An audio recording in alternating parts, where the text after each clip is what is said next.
Good afternoon or good evening, everybody. My name is Caleb alongside Ryan here with the Indiana Storm Chasing Network, Indiana Weather Online. We are live here for our first severe thunderstorm warning of the evening. This is for southern Vigo County in west central Indiana, northern Sullivan County, and southwestern Indiana, as well as west central Clay County and west central Indiana until 7 p.m.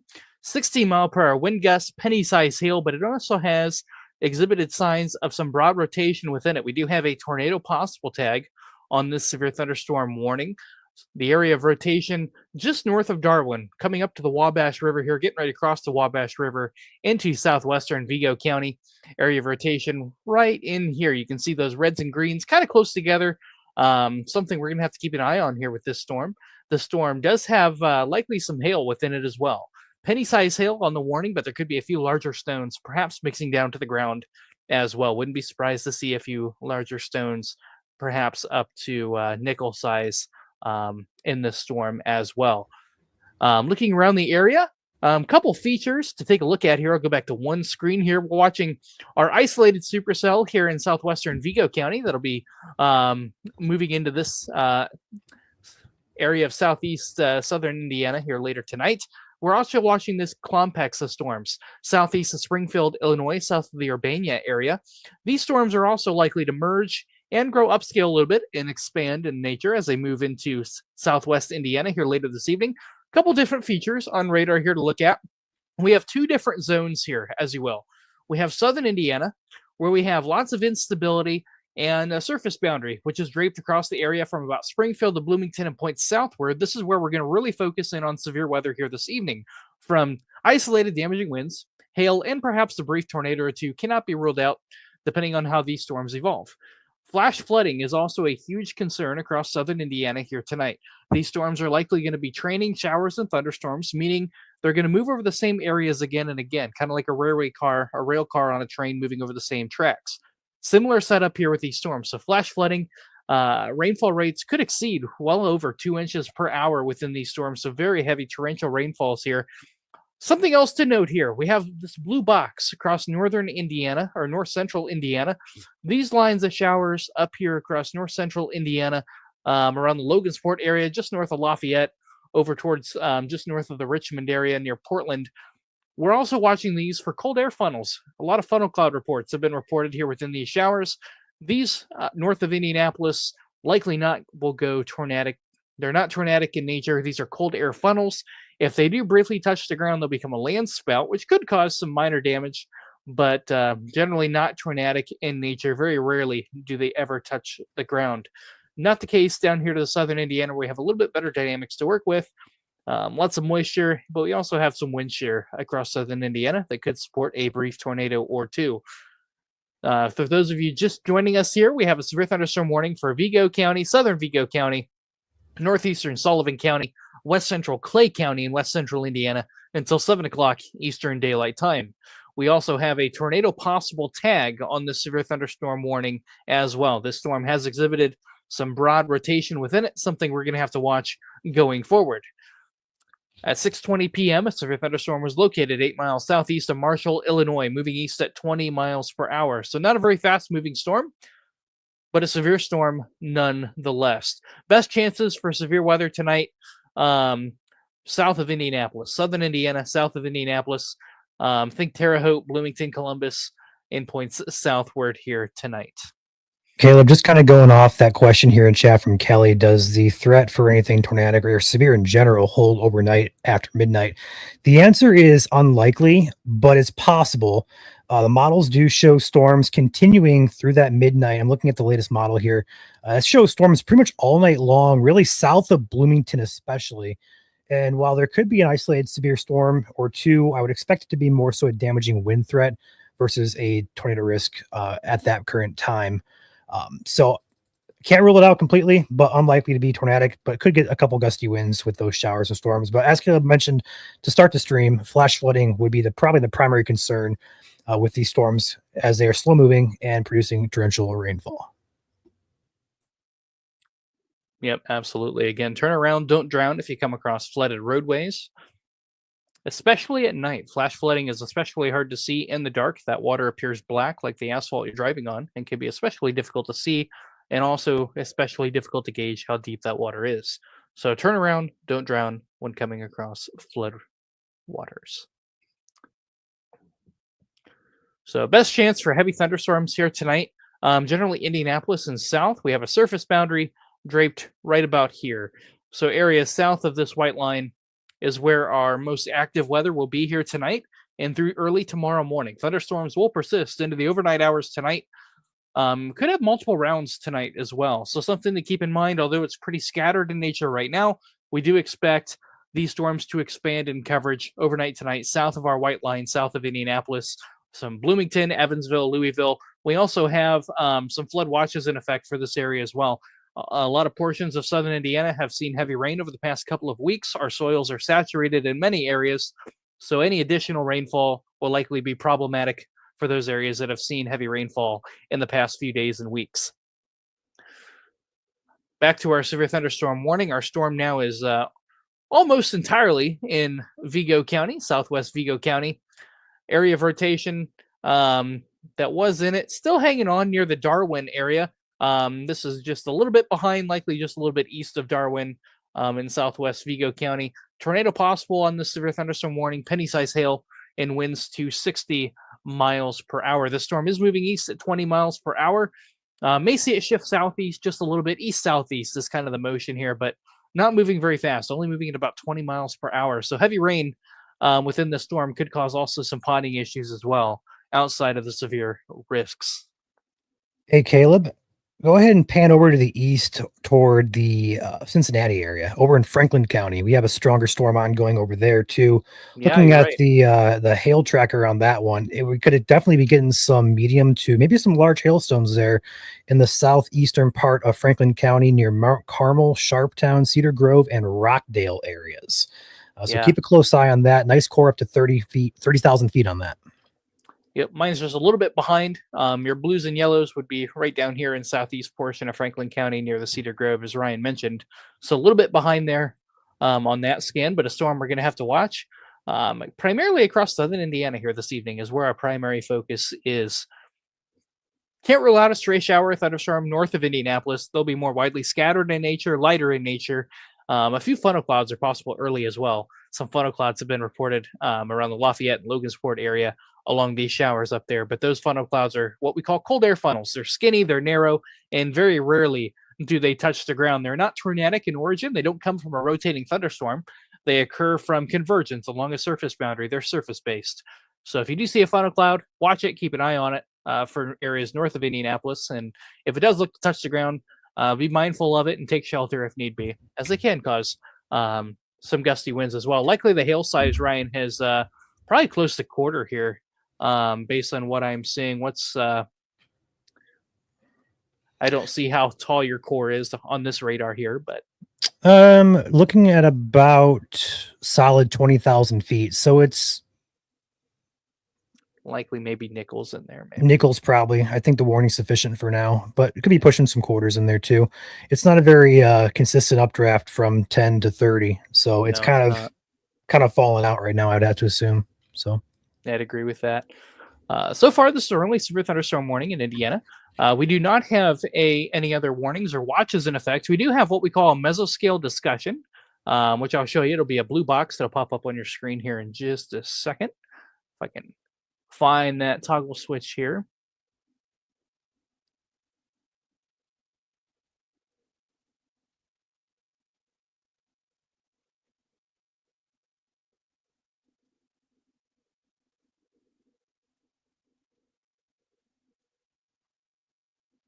Am I missing it, Ryan? Anyway, I couldn't find where that switch is on Yeah, this it's radar, but it's under Outlook and monitoring. It has its own tab for mesoscale discussions. anyway, about like this is where our mesoscale discussion is within this white box. It's an area outlined by the Storm Prediction Center in Norman, Oklahoma. They're watching these showers and thunderstorms, and essentially they're keeping an eye on it. A severe thunderstorm watch is possible. About 40% chance of it being issued. So they're keeping an eye on it. It's possible. It just depends on how these storms trend over the next hour. So, there you go. Yeah, there's that box for you. Stretching from Jasper to Bloomington, Vincennes, Terre Haute, Effingham, Illinois, southeast to Decatur, Illinois. That is your what we call a mesoscale discussion, not a severe thunderstorm watch or tornado watch.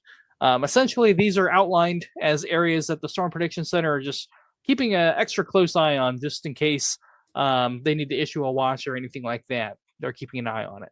Summary: a cluster of storms that have recently developed.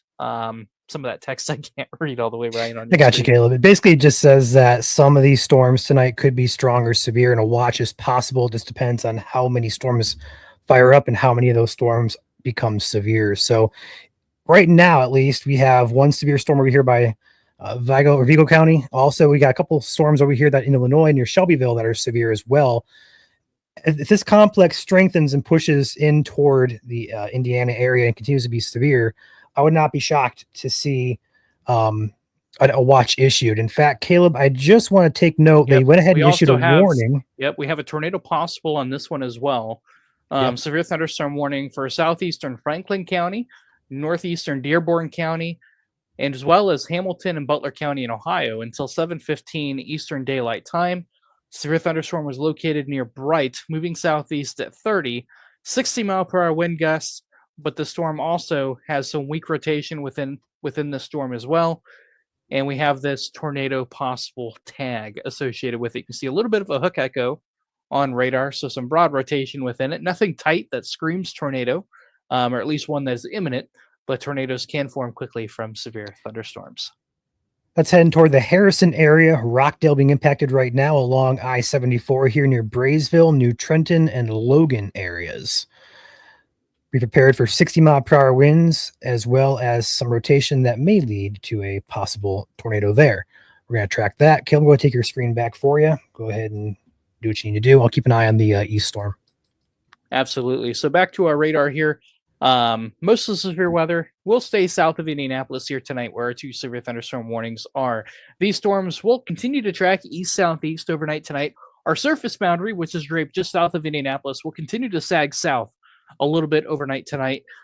But we're going to see more thunderstorms develop along this boundary overnight tonight and into early tomorrow morning. The thunderstorms, unlike the last few days where we have storms that pop up during the afternoon and they die out after the sun goes down, we have some forcing. We have some lift in the atmosphere associated with this boundary, which is going to keep storms ongoing after dark. These storms will not fizzle out, or at least not expected to fizzle out once we lose the sun.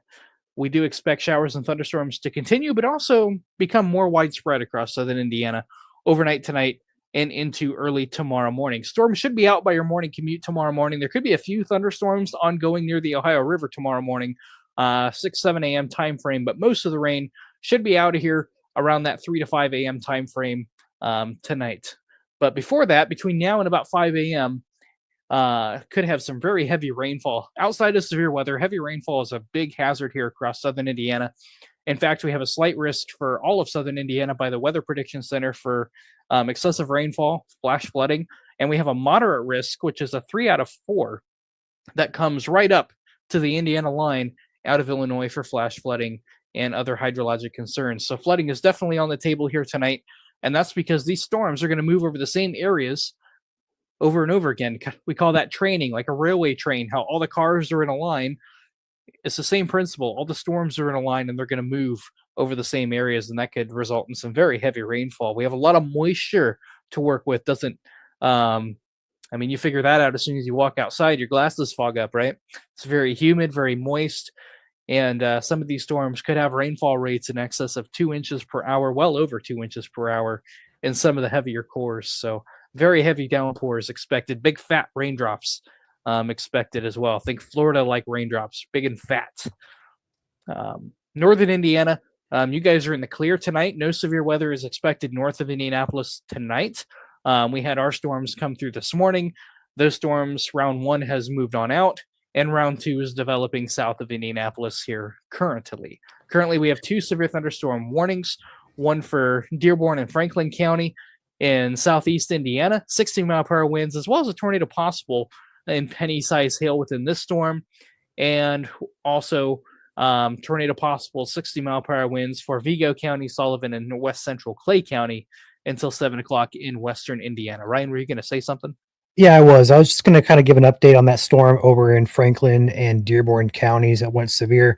Looking on the airport radar based out of Cincinnati, the velocity is not very impressive versus what we're looking at on the Ohio Wilmington radar, where they do kind of look impressive. And that's likely because the beam height at the airport radar is much lower to the ground, which is what's happening on the surface, whereas up, 1,000 or 2,000 feet above our heads, those winds are likely cranking, but looks like they're at least, according to radar, not translating to the ground currently. Yeah, something we see here are winds going parallel to each other. They're not really holding hands. You want to see those colors holding hands. You want to see them really tight, really close together. The brighter colors you have really close together indicate some rotation, but not.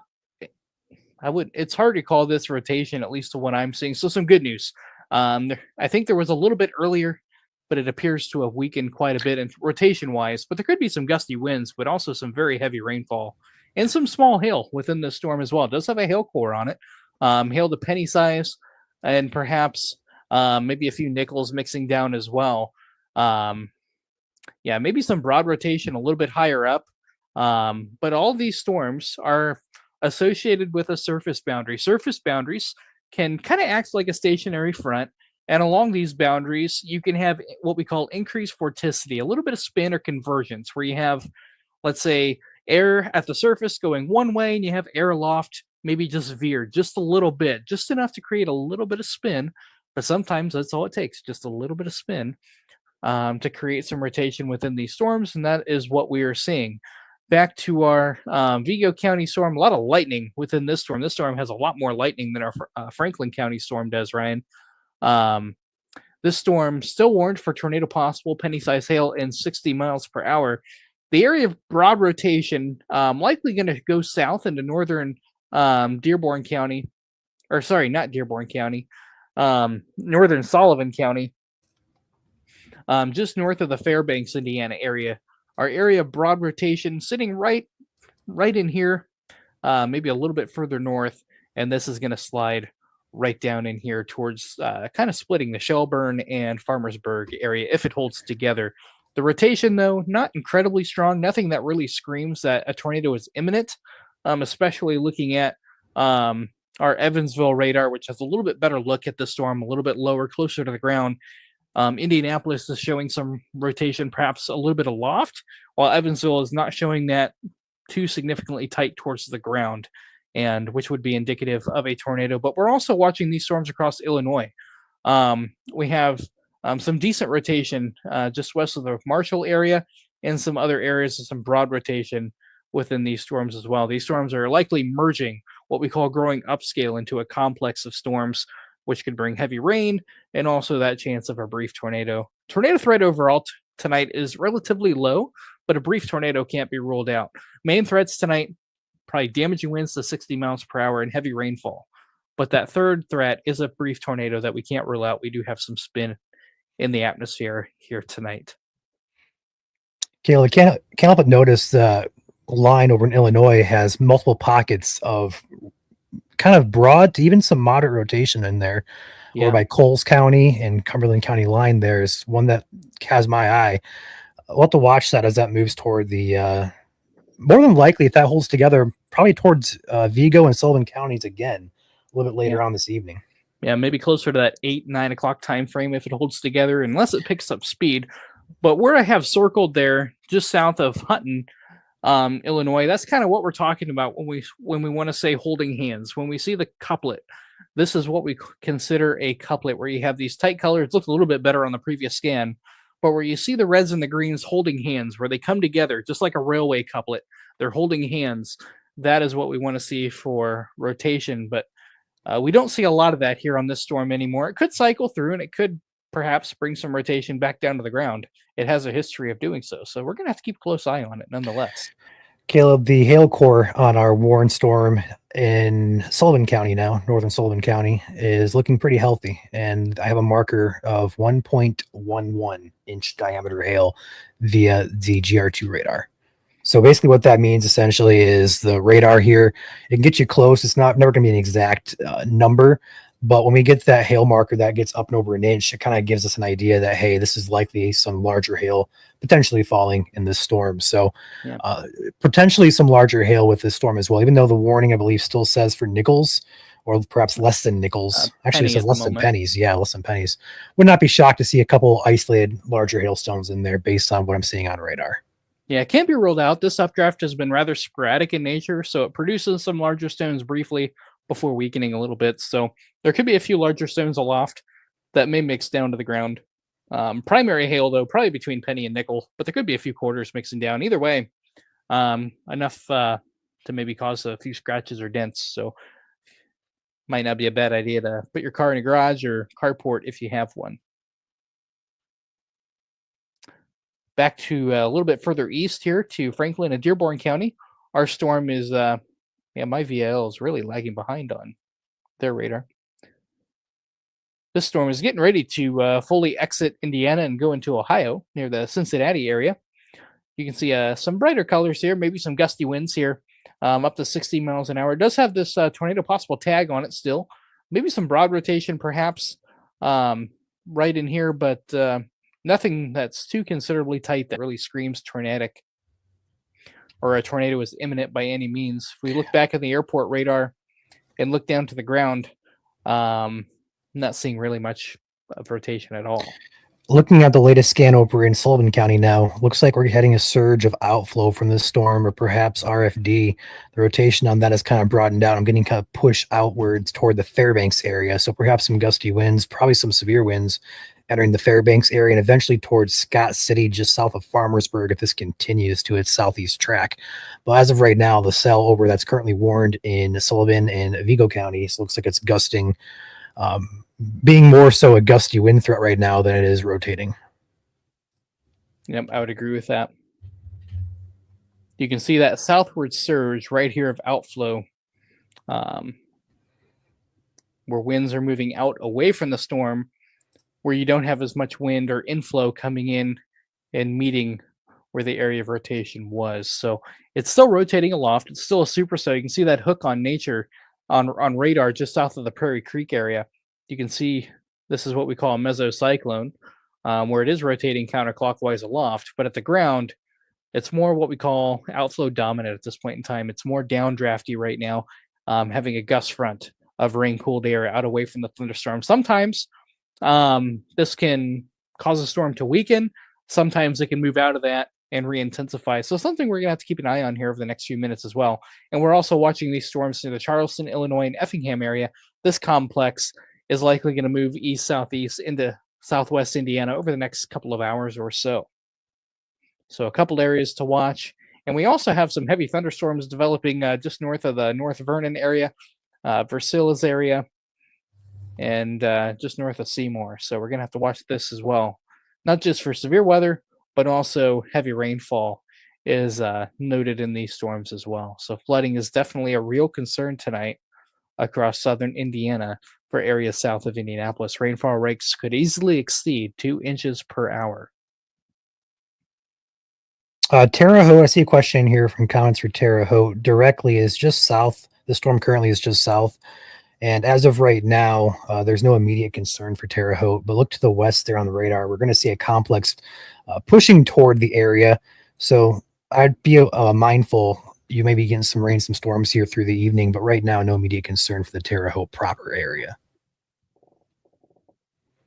Yeah, I have to see if they expand north. These storms are going to be more likely to expand south. Terre Haute, you are sitting right on the boundary that we're talking about here, and those storms like to develop on or south of that boundary. So it'll be close to if you get rain tonight or not. It could easily miss you just to the south too, but we'll have to see if, especially the storm back near Charleston, you could get clipped by that one perhaps. Couple new So severe thunderstorm warnings for the Illinois area for 60 miles per hour. So the storm is starting to produce some wind in southeast Illinois. kind of surprised they didn't slap a Tor possible tag on that, honestly. I am too, yeah, exhibiting some signs of some broad rotation and a lot of these cells. So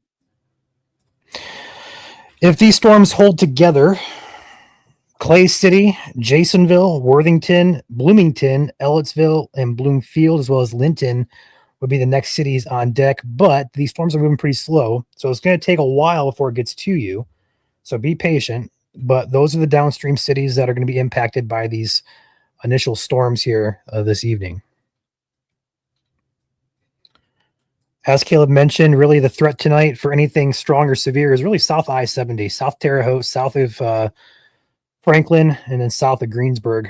And it's going to be primarily for damaging winds, but we can't rule out a brief tornado as these storms are trying to exhibit some signs of weak rotation. We could get one that tries to tighten up.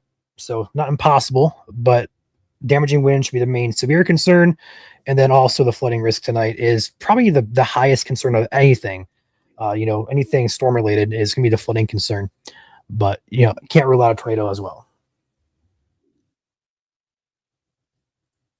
nope. And something here I want to show you guys here. This is the Weather Prediction Center. So like the Storm Prediction Center that you guys are all familiar with, our SPC outlooks, right? We have marginal, slight, enhanced, moderate, right?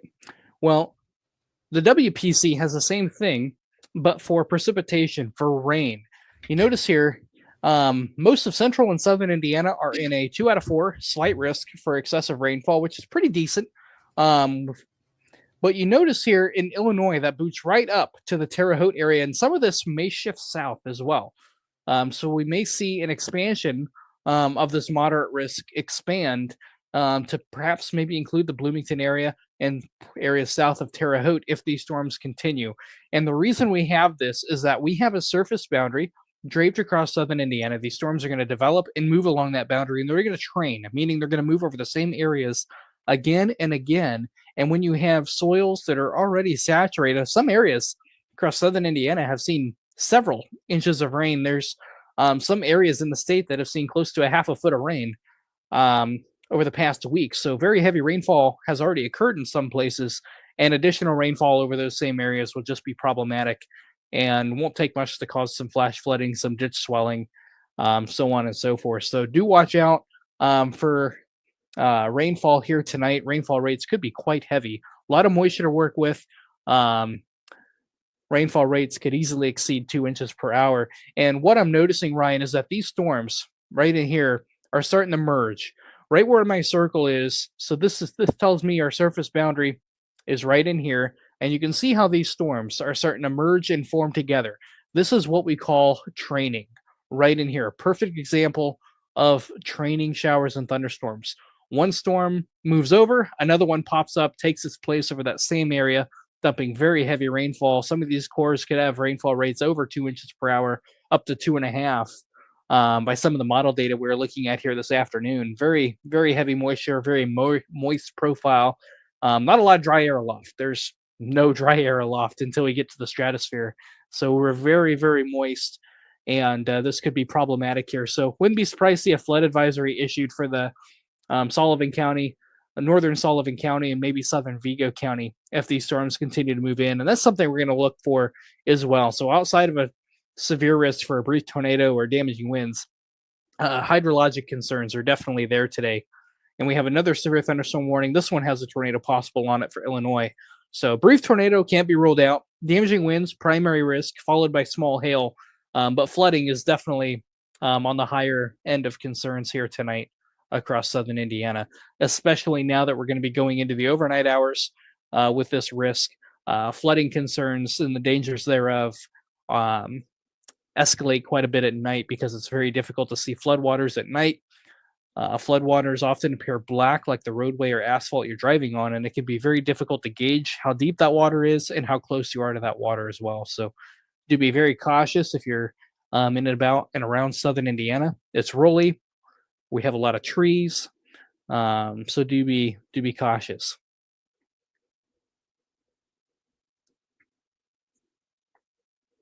So best chances for storms here tonight, for everyone asking in chat, would be within this box, south of Indianapolis, and more specifically, probably stretch a line from Terre Haute to Columbus and south. Where these storms are now and south are areas that have the best chance of seeing rain and heavy rain here this evening. Back to our severe thunderstorm warnings. Our storm here for Dearborn and Franklin County, getting ready to move into Ohio. Still have that tornado possible tag on it as well, though no significant rotation has been noted at this time. So good news there, but still some gusty winds up to 60 miles per hour and perhaps some small hail to penny size. We have to watch some of these storms here to make sure they don't go severe, but we do have maybe some weak rotation within some of these storms as well. So something to keep an eye on. Back to our Sullivan County storm. So our storm has left the Terre Haute area of Vigo County, but we do have some storms to the west that could re-enter the county over the next few minutes. The storm still exhibiting some broad rotation, but it has weakened a little bit over the last few minutes or so, kind of more gusting out, which is what we see here. And that's what was expected. These storms are likely to merge and grow upscale a little bit into more of a messy cluster than individual supercells. So kind of expected to see that. Winds up to 60 miles per hour and penny-sized hail. Still possible. Strongest winds right in the core, just to the east-southeast of Fairbanks, moving near the Shelburne area in US 41 here. Just south of Farmersburg is where the strongest winds are, right in here. Not really seeing much in the way of rotation anymore, which is some good news. Go ahead and switch radars here just to get a better look at the storm. Maybe some broad rotation, but nothing that really screams tornadoes at this point in time with this storm anymore. Was exhibiting some decent rotation near the Marshall area earlier this afternoon, but that has since weakened quite a bit. Likely going to be turning into a flood threat here with these showers and thunderstorms. We're going to have to watch these storms back in Illinois. They do have some pockets of rotation, but also some gusty winds with them as well. This whole complex is warned at this point in time for damaging winds up to 60 miles per hour and a possible tornado embedded in there as well. Yeah, and also just as an update, the storms over in Dearborn County have now all just about exited the state. And looking at velocity, that continues to be on the weaker side of things. Looking at the airport radar, I don't really see much in the way of damaging winds occurring there. Yeah, but I will take note over by the Milan area. We got a little bit of a downburst over there near Delaware and Milan, as well as Sparta. So keep an eye on that. Not warned currently, but some gustier winds, likely not severe over there in the Ripley County area. Nope. But some very heavy downpours noted in these cells as well. Likely some very heavy rainfall rates and very fat raindrops. And as you hit play here on radar, these storms aren't going very fast. They're moving over the same areas again and again. So if you're in this area from North Vernon to Versailles, could have some heavy downpours, perhaps some ponding and some hydrologic concerns as well. That's really the main risk tonight outside of severe weather is flooding. Also to note, the hail core continues to be impressive on the Sullivan County cell. It'd be just to the north of, get this radar back up here, just to the north of Shelburne, Farmersburg areas. We'll likely probably seeing some nickels in there for sure. If you guys are having any reports of damage or storm pictures, hail, wind, feel free to message us. We'll gladly take those reports. We can communicate those to the public here in real time. So if you guys have reports or pictures or videos of storms, damage, anything interesting, feel free to send it in to us. Also, we have Corey has joined us here, one of our storm hunters up there in the top right. He is in the Terre Haute area. I believe he's going to drop south, perhaps, and try to intercept these storms as they progress to the east-southeast. So, a couple areas here. I'm going to take my radar if you don't mind, Caleb. Go for it. Go ahead and pull this up. We're going to go over some areas to watch for these storms out ahead of the current line. So here's our line. Zooming out here, there's your state of Indiana.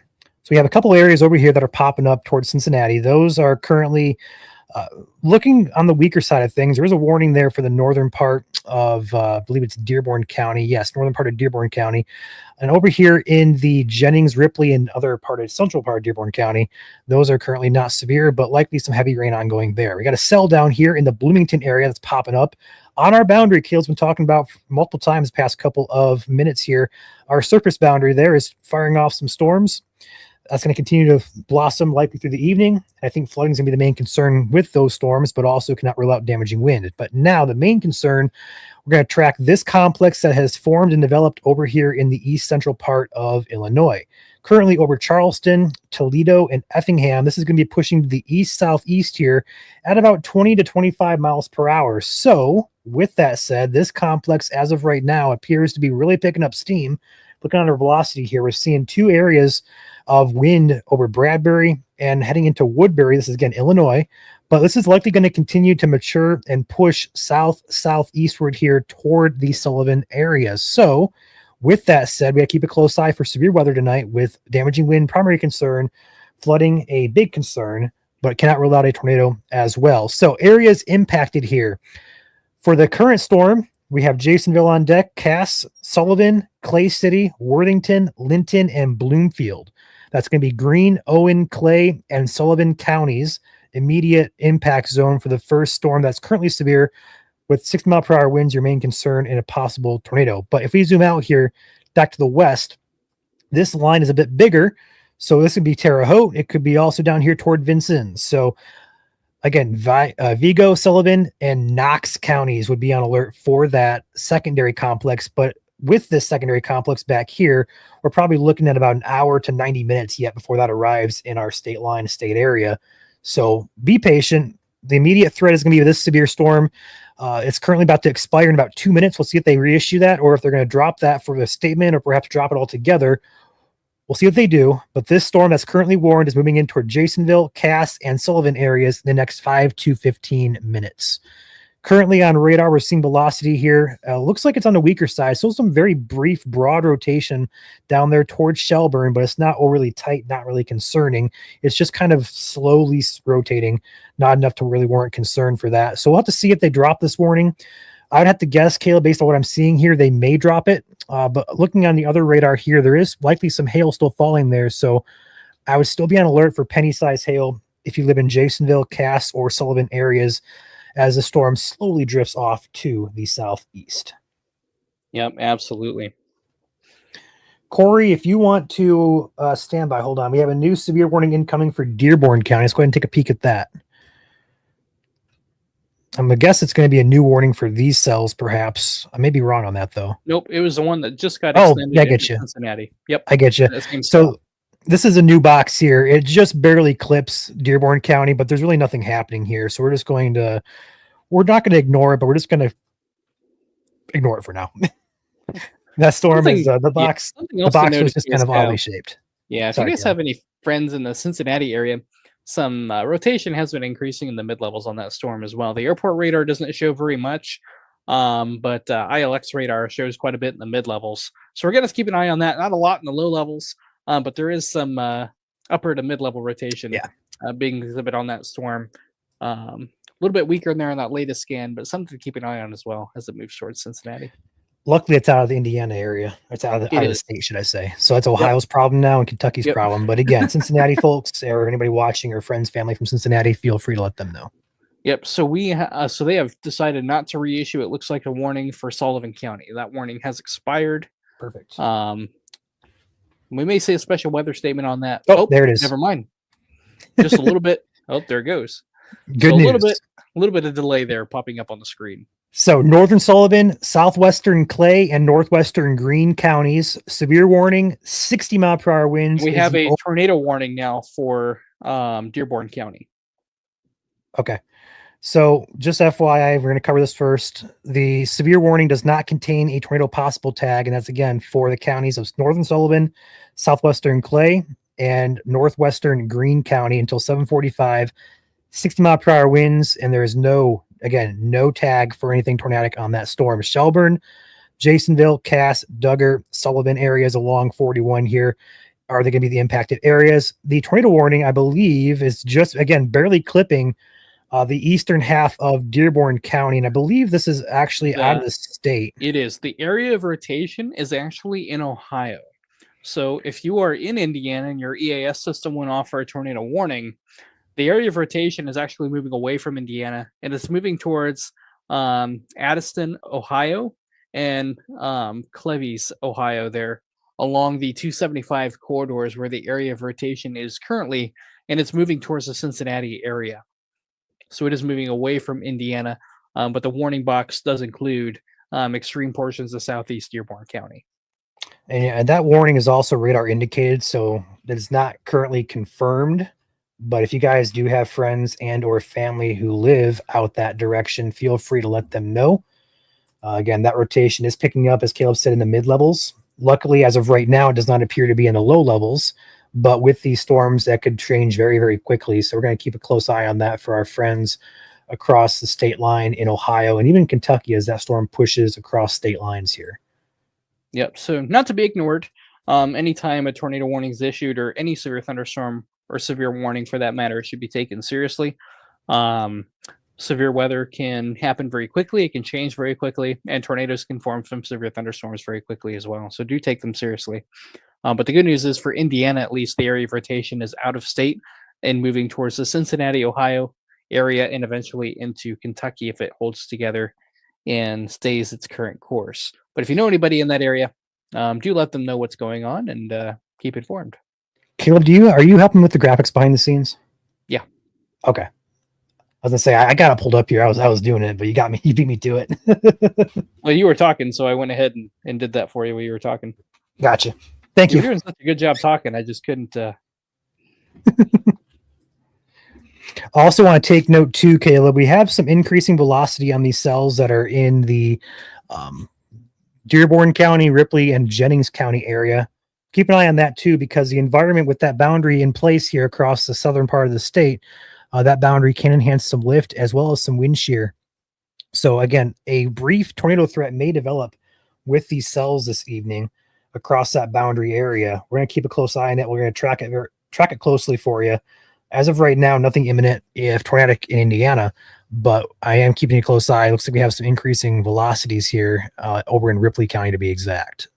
I also want to take note, we have blooming cells near the Bloomington area. We have a nice cell that just went up there, just basically to the west, a little bit south of Bloomington.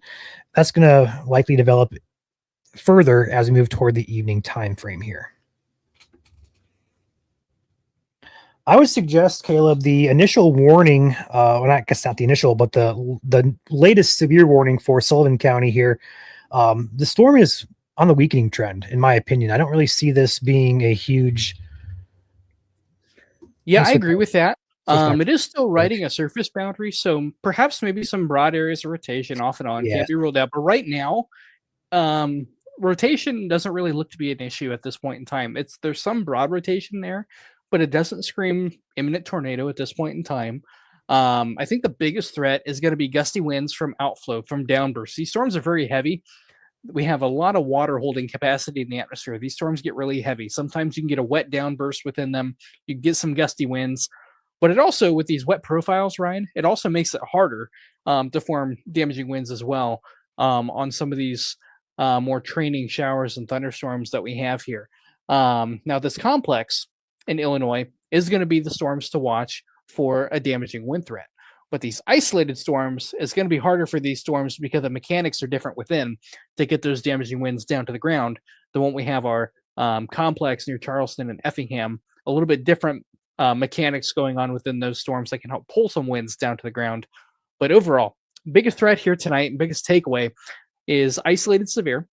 A brief tornado can't be entirely ruled out. The threat for a tornado is very low, but non-zero. We do have a 2% chance by the Storm Prediction Center for Southern Indiana tonight, which is a 2 to 4% chance of seeing a tornado within 25 miles of your location in Southern Indiana. If you look at it the other way, there's a 98% chance you're not going to see a tornado tonight across Southern Indiana. So very low probability, non-zero. We do have some vorticity around the surface boundary. Sometimes surface boundaries, we get what's called convergence, where we have winds that are lightly veering with height, with speed and direction, and that's wind shear, right? When we talk about severe weather, we need severe weather ingredients. It's like making cookies. If you don't have all the ingredients, you're going to be disappointed and you're not going to get cookies. You're going to be left with dough or a mess, right? Same comes for severe weather. If we don't have shear, lift, instability, or moisture, those are the four things needed for severe weather. Tonight, we're lacking wind shear just a little bit. So we have some limiting factors here tonight, but we do have lift and we have plenty of moisture and instability. So we have some of the ingredients, but we don't quite have them all. And there are some things working against these storms. And some of that is wind shear. Strong wind shear helps these storms move along. It also can help them stay isolated. And but because we have storms that are merging and becoming very messy and a complex, a little more uncertainty into how widespread our severe weather will be tonight. However, it increases confidence in a flood threat across southern Indiana, and that is worth communicating. We're very rolly, we're very wooded in a lot of areas of southern Indiana, and we've also had a lot of rain. I see your comments every day, you know, for the love of heck, will it stop raining? I see those comments too. So, depending on where you're at, our soils are very saturated. We've seen quite a bit of rainfall, and so any additional rainfall will just be problematic for areas in southern Indiana. I do want to bring this up one more time here. This is by the Weather Prediction Center. So, like the Storm Prediction Center that issues severe weather outlooks, we have marginal, slight, enhanced, moderate, high, right? The Weather Prediction Center does the same thing, but for rainfall.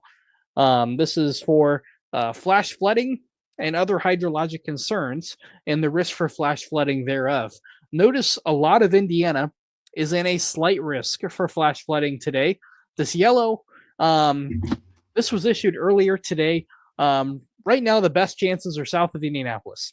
But we could see, you notice in south central Illinois, we have a red area. This is a 3 out of 4 for flash flooding, so fairly high risk. We don't see a moderate risk in the Midwest very often. Only a few times a year do we see this. This indicates we're going to have showers and thunderstorms moving over the same area again and again with rainfall rates in excess of 2 inches per hour. This is going to lead to flash flooding and other hydrologic concerns. And we're already seeing that on radar. We talk about training, showers, and thunderstorms. Well, the atmospheric railroad track is right here from Terre Haute, Bloomington over to the Cincinnati area. And these storms, like a freight train, are going to follow that track or that boundary over the same areas, dumping very heavy rainfall and with rainfall rates in excess of 2 to 2.5 inches per hour. So outside of severe weather, the flooding risk cannot be ignored. We do have one tornado warning in Indiana. It does include Indiana, so it can't be ignored. However, the area of rotation just across the Indiana border in Ohio. Actually, right on the Ohio-Kentucky border is where the area of rotation is, near the Addison area, coming just to the east of Lawrenceburg, moving into far northern Kentucky. So it's right over the Ohio River right now, just to the west of Cincy. They're likely going to stay just west of Cincinnati, moving towards the Florence, Kentucky area. So we do have a tornado warning for Dearborn County, but the area of rotation is not in Indiana. It's actually moving out of Indiana and away from Indiana. So some good news there. So the tornado warning does clip Indiana, but the area of rotation is in the Ohio-Kentucky line right on the Ohio River, moving south and away from Indiana. So good news for that storm over there. We have dropped the tornado tag for this morning. We had a tornado possible tag on this earlier for Vigo and Sullivan County, but this storm that once exhibited rotation no longer has rotation associated with it. So some good news there, but could have some gusty winds up to 60 miles an hour perhaps. On velocity, though, looking a little bit weaker in nature. So it'll be interesting if they continue this warning or what they'll do with that there. But a very heavy thunderstorm nonetheless. Very heavy rainfall rates, up to 2 to 2.5 inches per hour. The storms to watch are these storms over here in Illinois as they push off to the east. Could have some gusty winds with them as well. Yes, Ryan. A new watch has just been issued. I don't know if you want to pull it up. I can get it pulled up here in like 3 minutes. I'll be right back, though. Yep. So it sounds like the Storm Prediction Center did go ahead and issue a watch. We'll go ahead and turn that on here for you to see if it's popped up. So it is not loaded in. Likely pop in here soon. Try to get the details on that for you. It is a severe thunderstorm watch, so it is not popped up on this radar yet. But cities included would be Terre Haute is not included in the severe thunderstorm watch. However, Sullivan County is. Bloomington, Columbus, Indiana, and points southward are included in this severe thunderstorm watch. Areas of southeast Indiana where our tornado warning is currently not included in our severe thunderstorm watch. This watch is in effect, looks like, for 5 hours and 48 minutes here tonight. Looks like the hazards: hail up to 1.5 inch or golf ball size hail, and winds up to 65 miles per hour.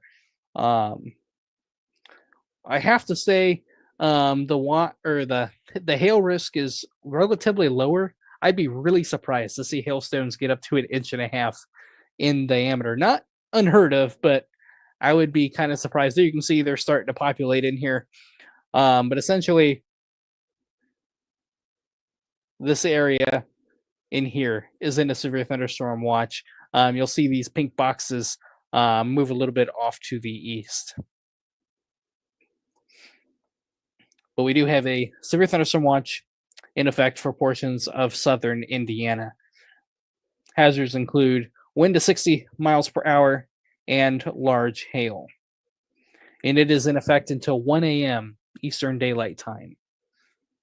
So this risk will go into the overnight hours tonight. So severe thunderstorm watch in effect until 1 a.m., 60 mile per hour winds, and some large hail possible as well. Caleb, I want to take a brief second here and ask Corey. Hey, Corey, where are you at? Got a nice view there. Can you hear us? Yeah, guys. I'm on U.S. Highway 41, just south of Spring Hill, south end of Vigo County. Okay, cool. Thank you much.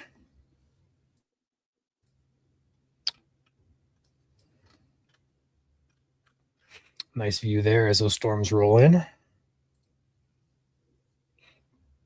Also, I do not have that graphic. It is not populated for me at this time. I was going to post it, but I don't have it yet. Yeah, I'm waiting on it to finish loading here on Omega. It has loaded on my other radar products, but it has not loaded on here yet. It does not include Wilmington's CWA, so it does stop just shy of southeast Indiana. But it is in effect until 1 a.m., 60 mile per hour winds, and they do have hail on it, right, up to 1.5 inches on the watch. But I was telling people I'd be really surprised to see hail get to that size, accrete to that size, and reach the ground. There could be a few sporadic updrafts that reach quarter or perhaps maybe 1.25 inches, but I'd be really surprised to see hail reach golf ball. Yeah, the environment today is not highly conducive to hail formation. No. So again, you can probably get some like peas to nickels, maybe some quarters at best. But I'd be, like I said, or like Caleb said, I'd be shocked if we get ping pong ball. I will say though, the latest scan on the Sullivan County cell moving toward Baker and Cass areas, just north of Sullivan, there is a hook on radar there, and there is some rotation that has kind of formed a weak couplet there. Check out the Evansville radar there, Caleb. For that cell, it looks a little better there, a little bit of a couplet there, and definitely a hook developing. Looks like a new severe warning down to the state line of Indiana. That's going to be to the west of this cell for that complex moving in for Clark and Crawford, as well as Jasper and Cumberland counties in Illinois. They're going 60 mile per hour winds and a tornado possible with that line as it pushes in. That's a big warning. So that's down to the state line. Warning. Yep. And storm motion on this, these storms are not moving very fast at all, Ryan. Only southeast at 30 miles per hour.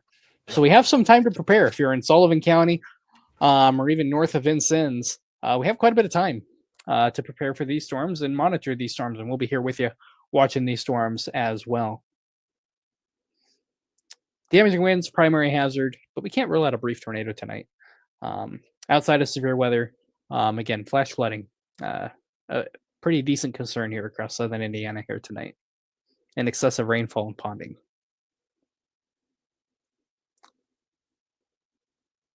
Yeah, I'm getting a little more concerned now with that rotation picking up just basically directly over 41 there, south of Shelburne, north of Sullivan.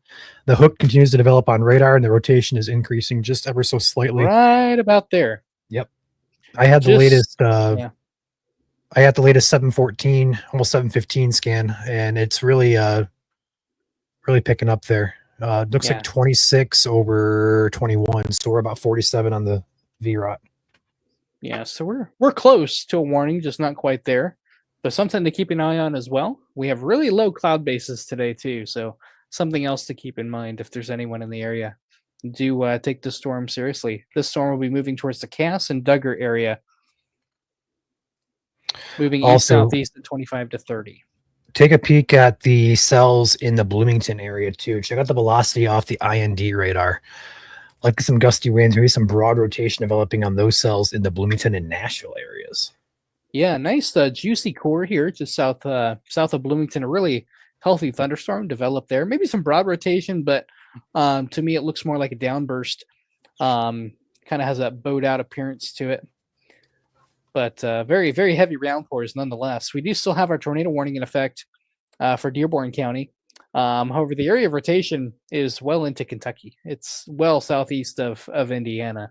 So while we have the tornado warning for Dearborn County, the area of rotation that was there is kind of cycling a little bit right now, broadened out a little bit, but it is on the south side of the river and well into Kentucky, north of the Florence, Kentucky area, east of Lawrenceburg, Kentucky.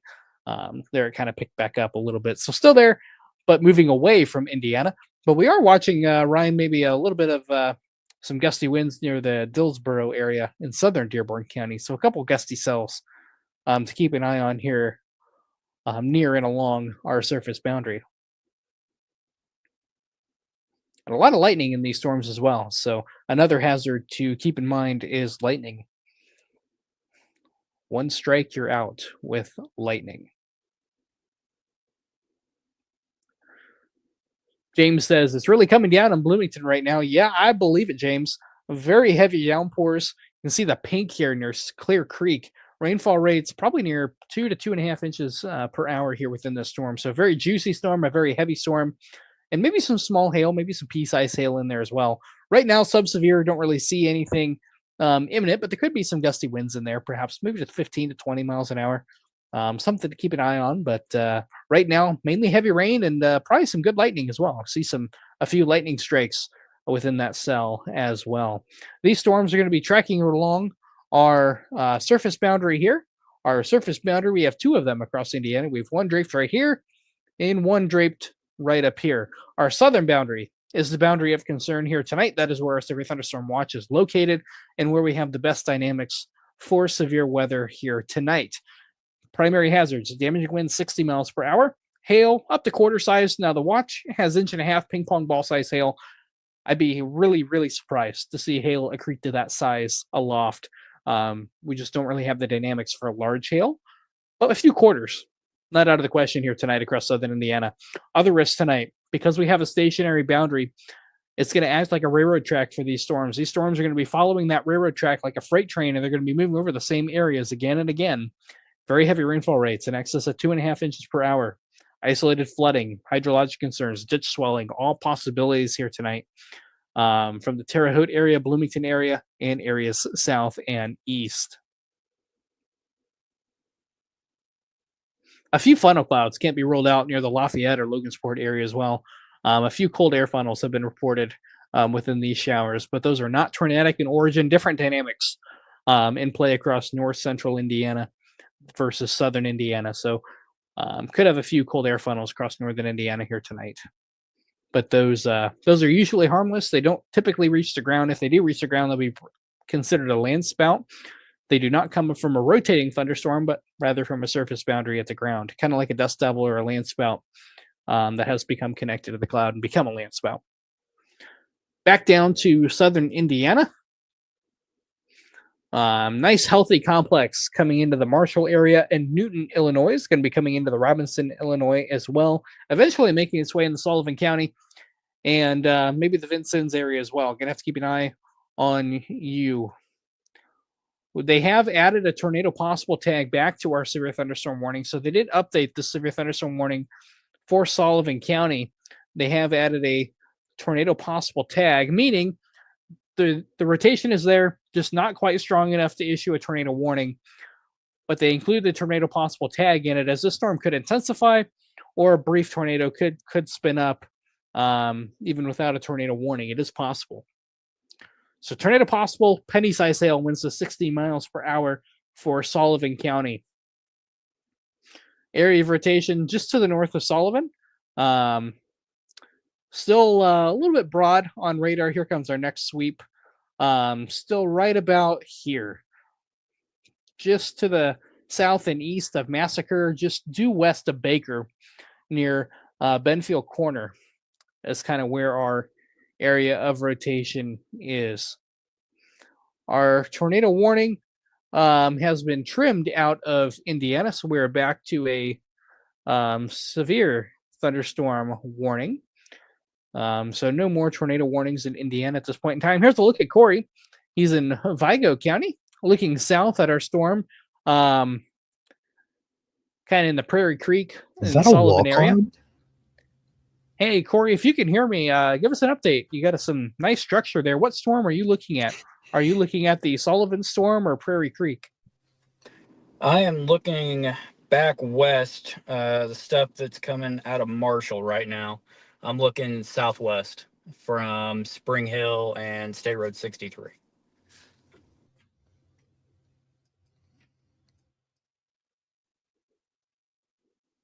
I assume still in Vigo County. Vigo County, yeah. Yep. Yeah, so he's going to be just south and a little bit west of Terre Haute there. Okay.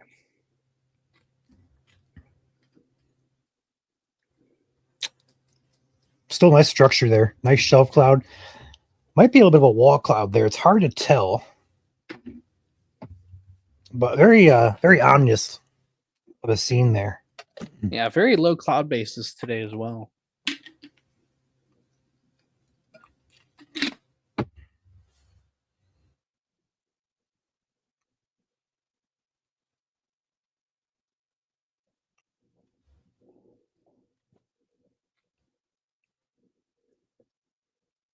So we have one severe thunderstorm warning in the state of Indiana. It does have a tornado possible tag on it. The severe thunderstorm was located near Sullivan, or 21 miles south of Terre Haute, moving southeast at 20 miles per hour. Hazard 60-mile-per-hour wind gusts, radar indicated, but we do have a tornado possible tag on this severe thunderstorm warning as well. Some weak rotation has been observed within this storm. Areas to the east around the Bloomington area, heavy downpours right now, saying severe, but we are going to have to keep an eye on these. Maybe some broad rotation, Ryan, near the Clear Creek area, south of Bloomington, kind of right in here, a little bit of a hook on radar coming near State Road 37. Nothing extremely tight, nothing that screams tornado at this point in time, but something to keep an eye on nonetheless. A lot of these storms have actually exhibited signs of broad rotation within them, but nothing that screams an imminent tornado, at least at this point in time, but something to watch. I'll see. Yeah, still watching this back in Sullivan area. It's still rotating. And I'm very intrigued by that because we're about to have a little bit of a merger go on as well with that. So I'm intrigued by it. It's got the flying eagle look to it, if you know what I mean. It does, yeah. Out there, look at the leading edge of that. It's very classic supercell. Yeah. What he means by a flying eagle, you have these outflow bands. As rain gets veered out and away from the storm in the upper levels of the atmosphere, that's where your long extended anvil is, if you know anything about storm structure. These are your eagle wings, and then we have the talons back here, like the eagle is flying or coming down to catch a fish. That's kind of the look here that we have on this storm here. So classic supercell look here. The eagle wings and the talons back here. But area of rotation, we just north of Sullivan, just south of Shelburne in Sullivan County. Southeast at 20 to 30 miles per hour. Yeah, the good news with these storms tonight is they're moving very slowly. Well, it can be good news and bad news, but the good news, in one hand, because they're moving so slow, they're not going to rush on you so fast. Like, for example, with this cell, we've been talking about the cell over in Sullivan County for the past hour. We've been live for an hour here, and the storm is still in the central part of Sullivan County. Like, these are very, very slow moving storms. So if you're out ahead of these, I mean, you have a lot of time to prepare, essentially. The bad news with these storms is because they are so slow moving, we could definitely get some flooding. We'll get some flooding. And I have to imagine we're going to get some flood advisories here very, very soon for some of these counties that these storms have continued to train over. It's only a matter of time at this point. And I think flooding is, again, the highest concern for the evening. Yeah, anytime you have storms moving over the same areas with rainfall rates in excess of 2 inches per hour, you're just asking for flood concerns and trouble associated with them. There's another look with our storm hunter, Corey, looking south at these storms. A very nice shelf cloud there. Nice scuddy base to it.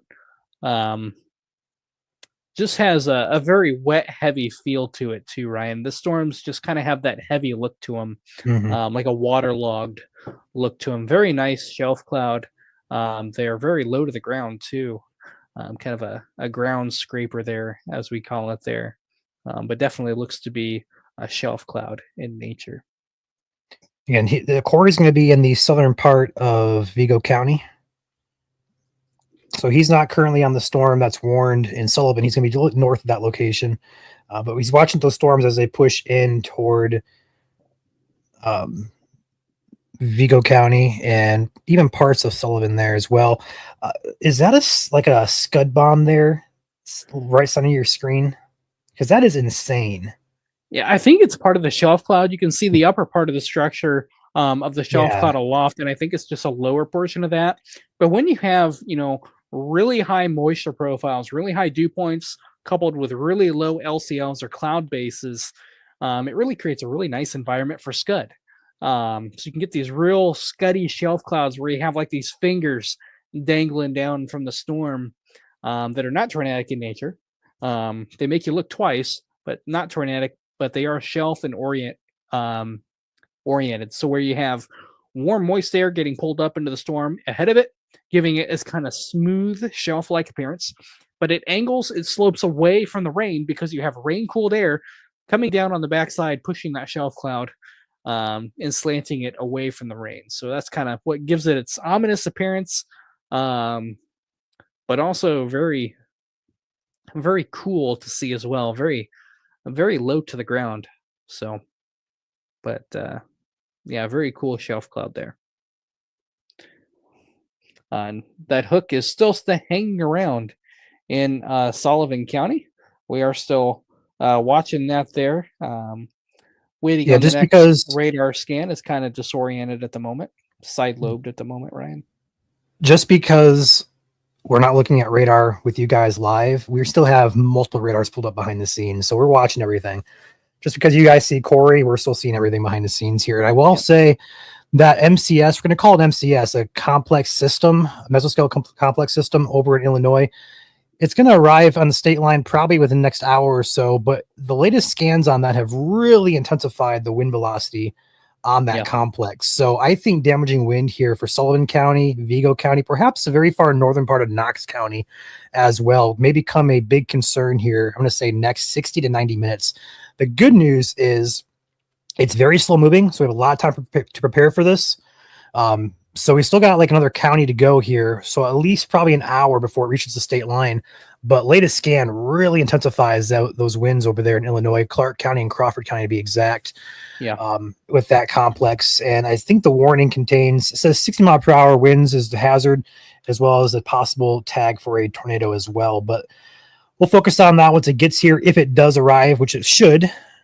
So it's gonna be a question of how strong it's gonna be. But right now, two areas we're going to watch here. Number one, where Corey's at, it's a beautiful shelf cloud pushing in toward him. And then also some broad rotation still in Sullivan County there, just north of Sullivan, heading toward Cass and Duggar. So we're going to keep a close eye on those two areas. I know Caleb mentioned some broad rotation earlier in the Bloomington area. Looks like some of those areas have picked up a little bit of intensity. So we're going to keep a close eye on that as well.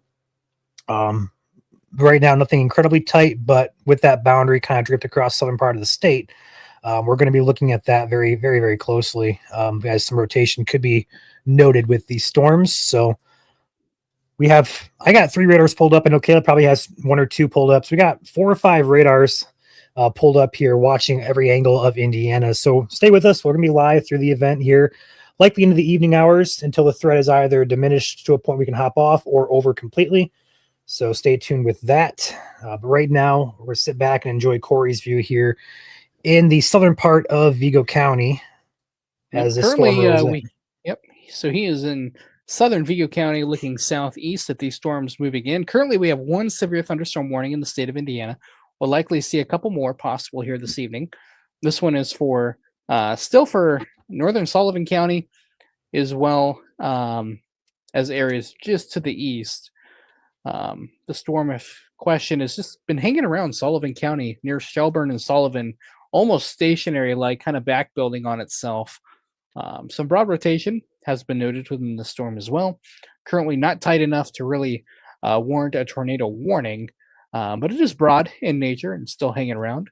But very heavy rainfall within this storm as well. So we'll likely see maybe some flood advisories get issued or maybe needed here later on this evening as these storms continue to train over the same areas again and again.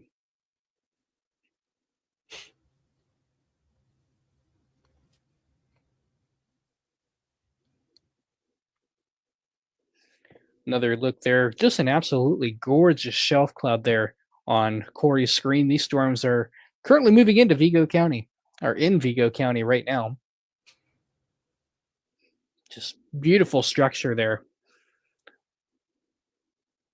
What we call a stacked shelf cloud, where you have nice layered shelf cloud to it, and a really scuddy base, very ominous look to it as well.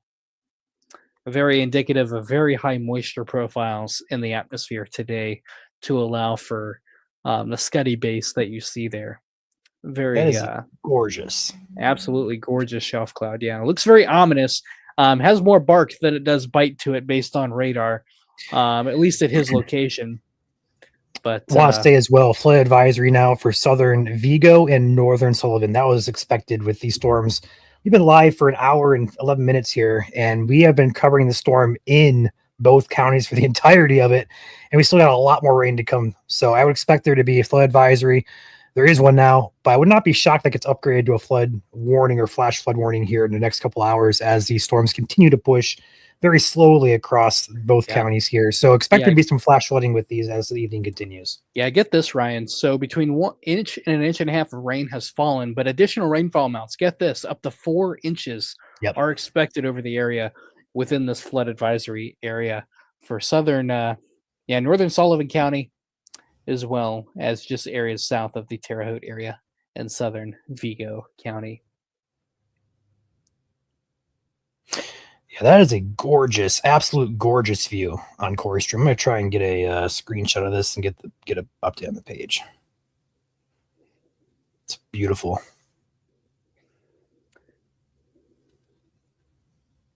Some lightning there behind the shelf. Very, very unique view. Looking on radar, though, where he is at in Vigo County, this shelf cloud likely has more bark than it does bite to it. The strongest winds are south of where Corey is at, but you could have some rain cool there, maybe some winds of 15 to 20 behind the shelf clouds. Shelf clouds are usually a precursor of winds. A lot of people associate them with tornadoes, but shelf clouds do not produce tornadoes. They don't have the mechanics to produce tornadoes. You need an updraft for that. Shelf clouds do not have one.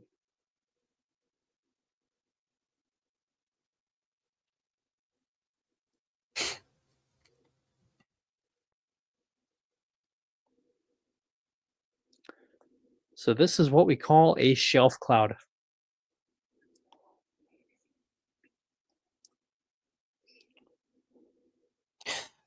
This is one of my favorite types of shelf clouds too, because you have the low hanging scud, but if you look above, it's like it's lit up on top of it. Like those are my favorite types of shelf clouds. And sometimes if you catch them at sunset or in the mornings at sunrise, you can see like a very ominous bluish tint to these, or sometimes a green tint too.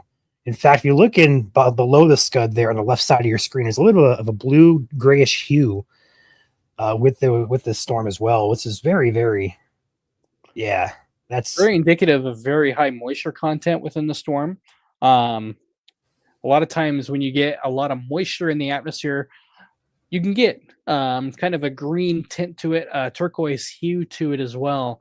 Very ominous looking, almost like a turquoise green kind of look to some of these storms when you have very high cloud tops and a lot of moisture, very heavy thunderstorms. A lot of people associate green with tornadoes, but it's actually more along the line of a very tall thunderstorm, but also a very heavy thunderstorm, heavy in terms of a lot of rain and maybe some small hail aloft as well. But the scud on this storm is very picturesque. also indicative of the amount of moisture that we have out there today, which we have plenty of. Also goes to show you've been live with Corey here for like 10 or 15 minutes, and this is just barely moving towards him. It's very, very slow moving. That just goes to show you that these storms are, in fact, slow moving. So Yeah, only moving. usually east, these shelf southeast. clouds. Sorry, go ahead, Caleb. I was gonna say the storm motions are still hanging around 20 to 30 miles an hour. Not a lot of wind shear today.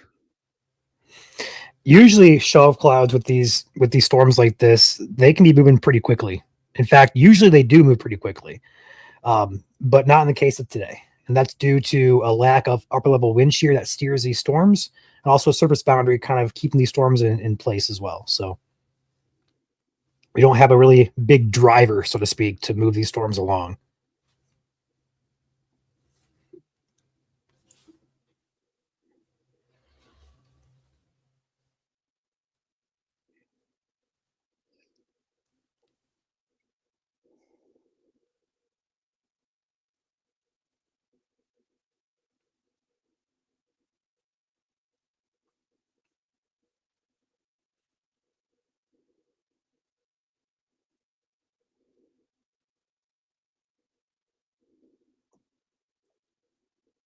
Severe thunderstorm warning does continue for Sullivan County, Indiana, for another 8 minutes here. 60-mile-per-hour winds with a tornado possible tag on it. We do still have a very nice hook on radar that we have Corey's screen on your screen there. Radar here behind the scenes still shows a hook echo just northeast of Sullivan, but the rotation is quite broad in nature, more upper level rotation than there is low level rotation. So good news there for anything tornadic. Yeah, if you're north Indianapolis tonight, likely perhaps a shower or storm up there, but for right now, there's nothing on radar for you guys up there in the Tipton area. You should be good for the night. No concern for you up there. A stray rain shower can't be ruled out, but nothing like we're seeing down here. And now as the shelf cloud is approaching, now you can kind of see it move, and you can really get a good idea of what a scud cloud is, Ryan. Scud clouds are the number one cloud to be mistaken for funnel clouds in tornadoes because they seem to dangle and hang from the clouds and can imitate a funnel cloud, but not a lot of rotation there, Ryan. No, not with this storm. Shelf clouds think of shelf clouds, it's like outward moving storms, one direction. Whereas wall clouds spin. Those are part of a mesocyclone or a rotating part of the updraft. Shelf clouds are not associated with that. And also, just kind of switching topics here, Caleb, look at the latest scan off the Evansville radar for that Sullivan County cell. Very, very pronounced hook with that, but rotation is still a little bit on the weaker side. But Yeah, that not really hook seeing there, a lot of rotation, but the hook looks really it's nice. There's some upper level rotation, but as mentioned before, the low level rotation is just not there, at least not yet at this point in time. And these storms have kind of struggled, Ryan, to bring that rotation from the mid levels to the low levels. And a lot of that is thanks to some lacking wind shear today. We have some, but it's hard for these storms to bring that down to the surface. yeah, let's hope it stays that way too. We don't need any more tornadoes. We already had 59 of those this year in the state of Indiana. We don't need any Yeah. more. We do not. Second most year on record is good enough for me. I don't think we need to try for number one. For those of you, Update on Jasonville would be just some rain for right now. I would expect there to be more of a flooding risk than anything for you in Jasonville. Obviously, can't rule out a severe storm damaging wind being the primary concern, but this area of interest on the cell we're talking about with some rotation is to your south. As we move to the evening time frames here, we could see some damaging winds with that complex as it moves in, but I think flooding is going to be the primary concern for the area right now.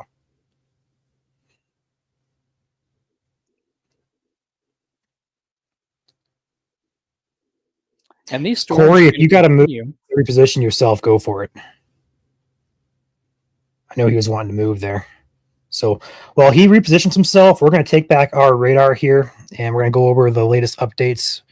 You want to do that, Caleb, or do you want me to do that? Yeah, we can go ahead and do that. So we have one severe thunderstorm warning in Indiana still. Does expire in 4 minutes. We'll have to see if they reissue that warning or not. The storm, normally we have to cancel warnings early and reissue warnings out ahead of the warning because these storms are going to move out of the box.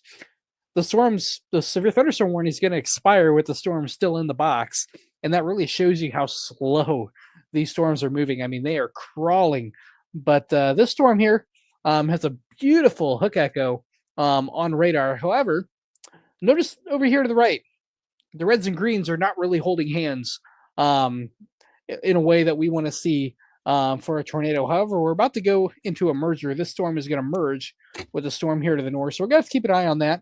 Back here to the west, this is our big complex we're keeping an eye on. Winds to 60 miles per hour, has broadened out a little bit in the last couple of minutes.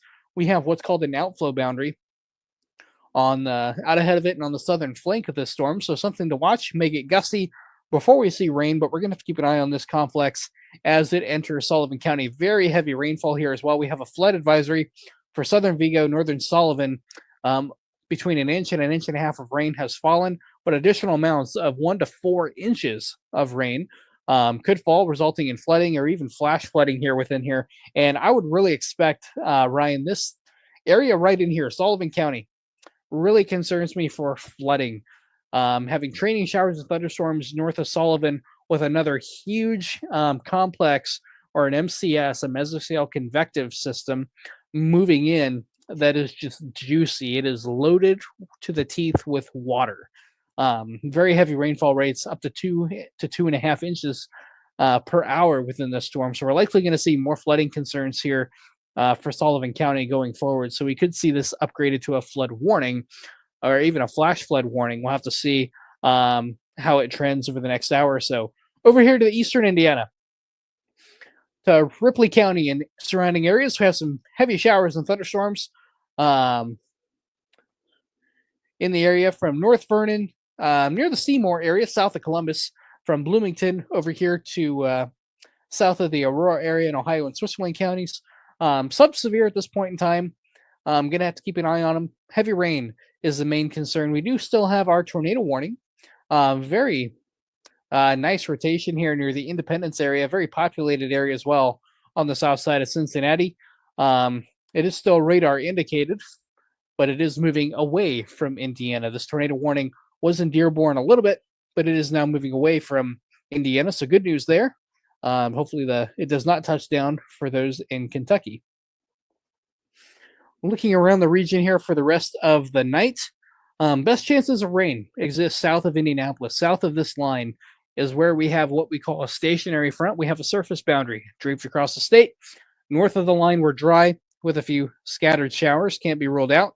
But south of that line, think Terre Haute, Bloomington, Cincinnati, and southward, heavy showers and thunderstorms. And these are going to persist into the overnight hours as well. This isn't going to be an event where the storms die when the sun goes down. These are going to persist overnight tonight, and they could still be here for your morning commute, depending on how early you go to work. They could be hanging around across southern Indiana early tomorrow morning, but should be out of the state by 7, 8 o'clock in the morning, and then we'll dry out tomorrow afternoon. Could have a few scattered showers and thunderstorms southern Indiana tomorrow afternoon, but we do expect the bulk of the heaviest precipitation to be from now through about that 1 to 3 a.m. time frame tonight across southern Indiana. We do have a severe thunderstorm watch in effect for southern Indiana until 1 a.m. Eastern Daylight Time or midnight Central Time. I'll go ahead and toggle that on here. I think it is loaded in, so you guys can see that. All of these boxes here. So Vanderburgh County and Evansville not included in the severe thunderstorm watch, but areas Hey, Caleb. in my white line are included until 1 a.m. Go ahead. Go Ryan. ahead and go back into your settings there. Make this a bit more visible. Go ahead and hit your severe weather or weather alerts, and then up the opacity on that. There we go. Make it a little bit better for these guys. There you go. There you can see it a little bit better. All the boxes in pink. So Bloomington, Terre Haute not included, but areas south of Terre Haute, Sullivan County, Columbus, Indiana, Bloomington, and points southward are in a severe thunderstorm watch. Evansville, Vanderburgh, Posey County not included in a severe thunderstorm watch. Gibson is, Du Bois County is, and Harrison County and points northward. And this goes until 1 a.m. Eastern Time or midnight Central Time.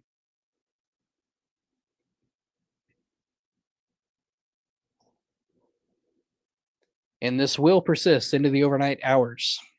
New This will warning not incoming. fizzle. We have a Clay large Green severe Sullivan. thunderstorm. Yep.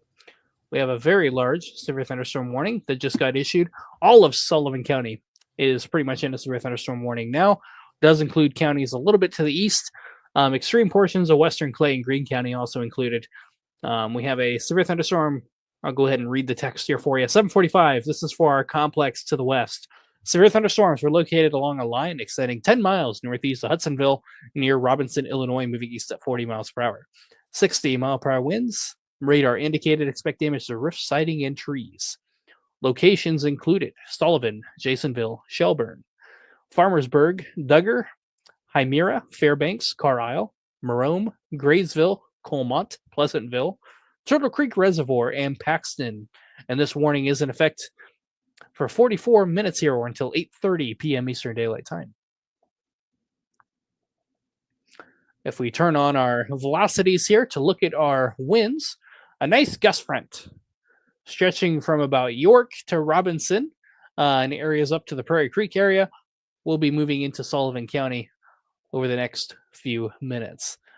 Storm's not moving very fast, though, only moving east at about 30 to 40 miles per hour. So a very slow mover, and this will bring torrential rainfall. So we're going to have some flooding concerns for Sullivan County over the next hour or so as these storms dump torrential rainfall over the area. So if you're in the Sullivan area, York area, Prairie Creek, and areas surrounding, turn around, don't drown, and watch out for some ponding and some flash flooding as well. Looking around the region here. Hey, Caleb. We have a report of a funnel cloud on that storm now, it appears. On Sullivan cell near Cass, or? Sorry, no, not bad. My bad. Oh, hold on. I haven't seen it pop up yet. Yeah, as of 6. Oh, I can't tell. Hold on. I believe it's recent. I'm gonna try to confirm this. Go ahead. I'm gonna try to confirm this. Oh, okay. Yeah, the cast cell. Yep. Yeah, very brief funnel cloud. Per spotter network. So there could be a funnel there. Rotation, though, good news, doesn't look overly strong. We have a nice hook on radar. Here's the next swipe. Rotation would be kind of right in here near the Cass Duggar area in eastern Sullivan County, east central Sullivan County. But we have better outbounds than we have inbounds. FYI, new warning being issued now over on the other side of the state. It's for cells that are outside of the state again. Looks like it's going to be Switzerland County. Barely. Extreme portions of eastern Switzerland County. Tornado possible, 60-mile-per-hour winds. I suppose in Ohio County here, this little sliver of storm here could move into northern Switzerland County. That's funny, they didn't include Ohio County, but Ohio County has the storm. But it'll be moving out of Ohio County here pretty soon. So 2 severe thunderstorm warnings in the state of Indiana. Some heavy thunderstorms, though, near the Nashville area, south of Nashville, south of Bloomington. Very heavy rainfall rates here. And these storms haven't really moved all that much either. They're what we call training showers and thunderstorms, and maybe some broad rotation here as well. Just kind of right on the county line, south of Nashville. A little bit of colors there, a little bit of a hook there as well. Area of rotation would be just to the east of Elkinsville, right in here near the Buffalo area, kind of right in there. A little bit of a appendage there to keep an eye on, but nothing that screams tornadic at this point in time. But there is some broad rotation there nonetheless. These storms are what we call training showers and thunderstorms, like a freight train. They're moving across the same areas over and over again. Could bring some very heavy rainfall, gusty winds, or a brief tornado cannot be completely ruled out.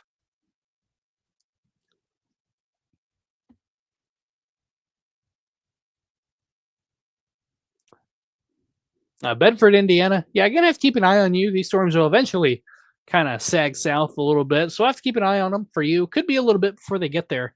Storm motions are not very fast, but you are included in that severe thunderstorm watch for the Bedford area until 1 a.m.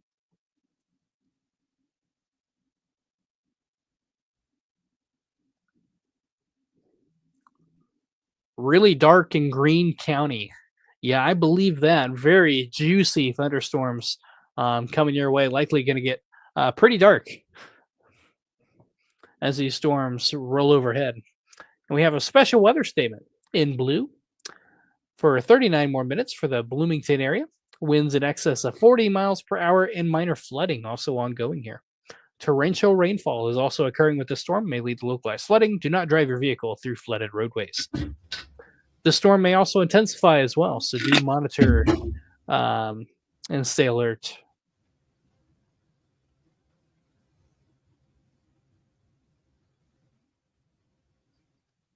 Right now, our strongest storm is moving into Sullivan County, crossing the Wabash River. Has a nice bow echo associated with it. Winds, though, Ryan, kind of broadened out a little bit in terms of what we were seeing in Illinois. Still has a nice apex bow to it, nice gust front on it, but not quite as bright of colors as what we were seeing before, and has a nice outflow boundary to the south, Ryan. Yeah, I'd agree.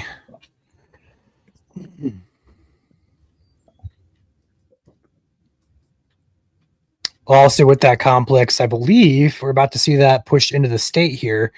Heaviest of winds appears to be still in Crawford County, moving in towards Sullivan and perhaps northern part of Knox. That's where the heaviest of winds I'm seeing on radar currently are. Yeah, yep, I see the same thing.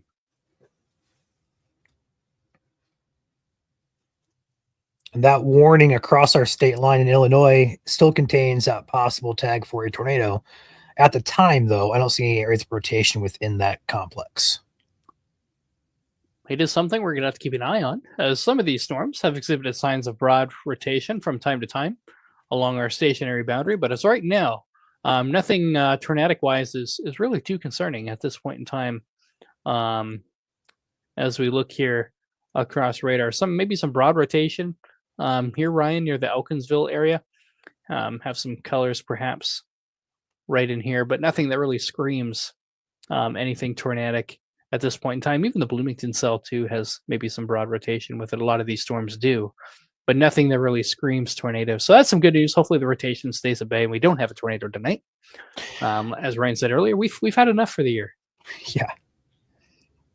Tara, we are live until the threat is either A, brought down to a level that we don't have to track anymore, or B, the threat is over. So we're going to be live here through the evening. We'll have to evaluate as we get closer to sunset and closer to midnight as well. So we'll be live for a while. Yep. So if you guys have any questions, feel free to drop them in chat. I will ask. Be cautious if you ask location questions. We'll get that out of the way right now. If you're south of this line from Bloomington over to Dearborn County and south, think of Vigo, Bloomington area, Dearborn County and south, heavy training showers and thunderstorms. If you're north of this line, north of Indianapolis, north of 70, scattered rain showers, but no severe weather for you tonight. These storms will persist well into the overnight hours and potentially still hang around by the time we get up for work in the morning and have our morning commute. These storms could still be hanging around here. It's old. So do be mindful of that for your morning commute. Overnight tonight, watch out for ponding. Hydrologic concerns, definitely an issue here tonight. So if you're south of Indianapolis, heavy showers and thunderstorms, specifically Vigo County, Bloomington, and Dearborn and south.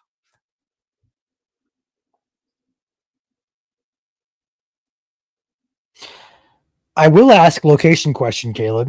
Where are you guys watching from? Let us know in chat here. Curious where our 190 people are currently watching from. Let us know.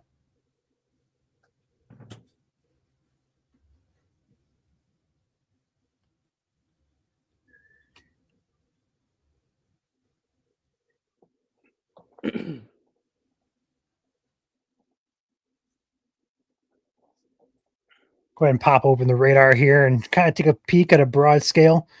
Again, this is where our boundary is across southern Indiana currently. It extends from about Terre Haute over to Bloomington, over to about Lawrenceburg. This is slowly going to drift south as the evening goes on, as these storms are moving to the southeast here at about 20 miles an hour. Got Corey back with us. Further north here, got some showers up by the Lafayette, Fowler, Wolcott areas, but those are not severe. We do have potential up here for a land spout or perhaps a cold air funnel, although that threat may be over for the evening. But there's a boundary up here. Let's keep an eye on those areas. But if you're not in the Lafayette area, the radar is clear, so no storms are expected up here this evening. Indianapolis north, really no severe weather in general. Really, it's almost, we can probably go further south, Caleb. Pretty much Terre Haute to Bloomington and north should not get storms tonight.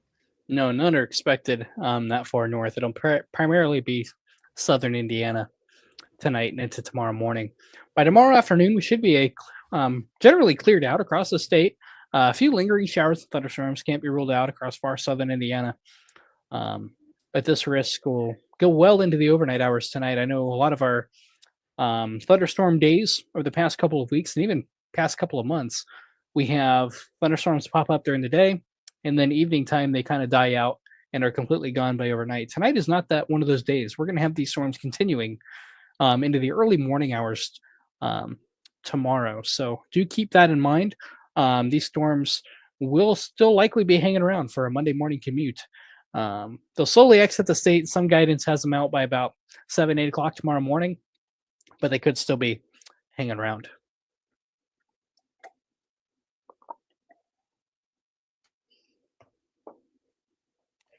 I also will say back to the west here in Illinois, we have additional storms that have developed, and those are going to they're going to push over the exact same areas as well.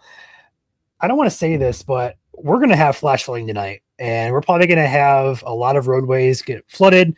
Perhaps some towns and houses get flooded out as well. It's not looking good for the flooding risk tonight. It's looking pretty bad.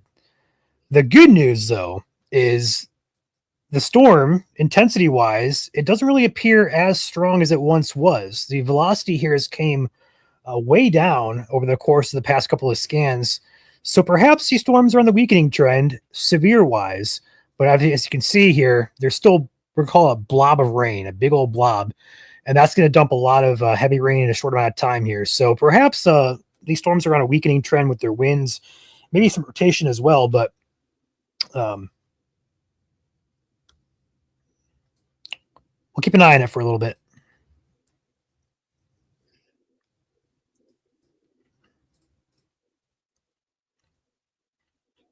We got Fayette County in here, Ohio County, Aurora, Hayden, Greencastle, Linton, Terre Haute, Bloomington, Vigo, Bloomington, Orleans, Switzerland. What's up, guys? Good to see y'all in here. You got Mitchell. Most of you guys are from the southern part of the state. That is awesome. Whoops.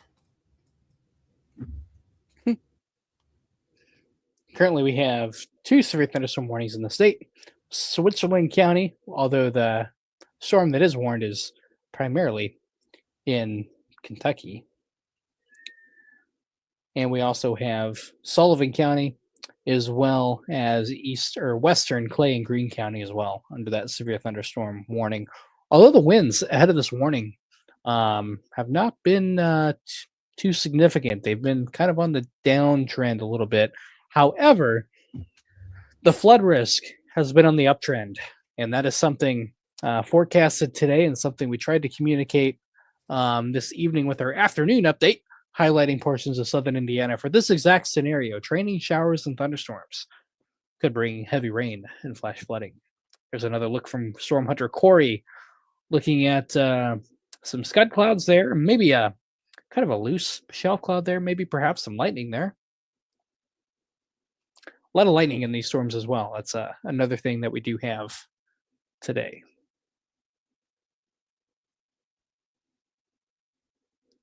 A lot of lightning and a lot of heavy rain with the occasional severe thunderstorm. Likely going to see additional flood advisories and even flash flood warnings get issued here tonight.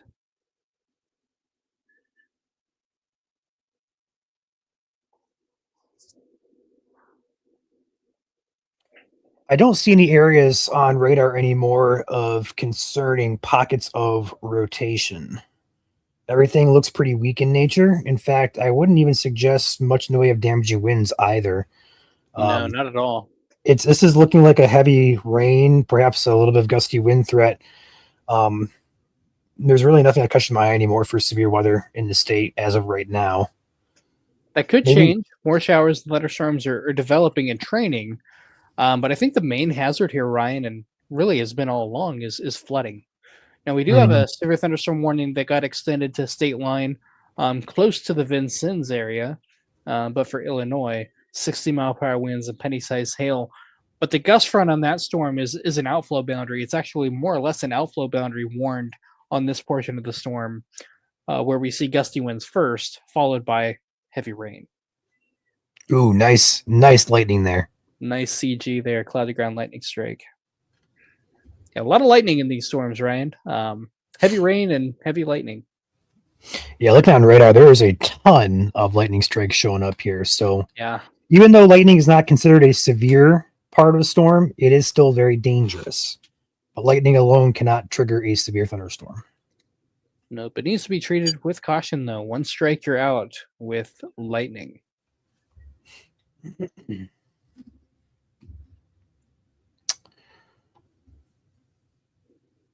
We typically don't advise to use weather apps. If you're looking for like temperature forecasts, they can be good.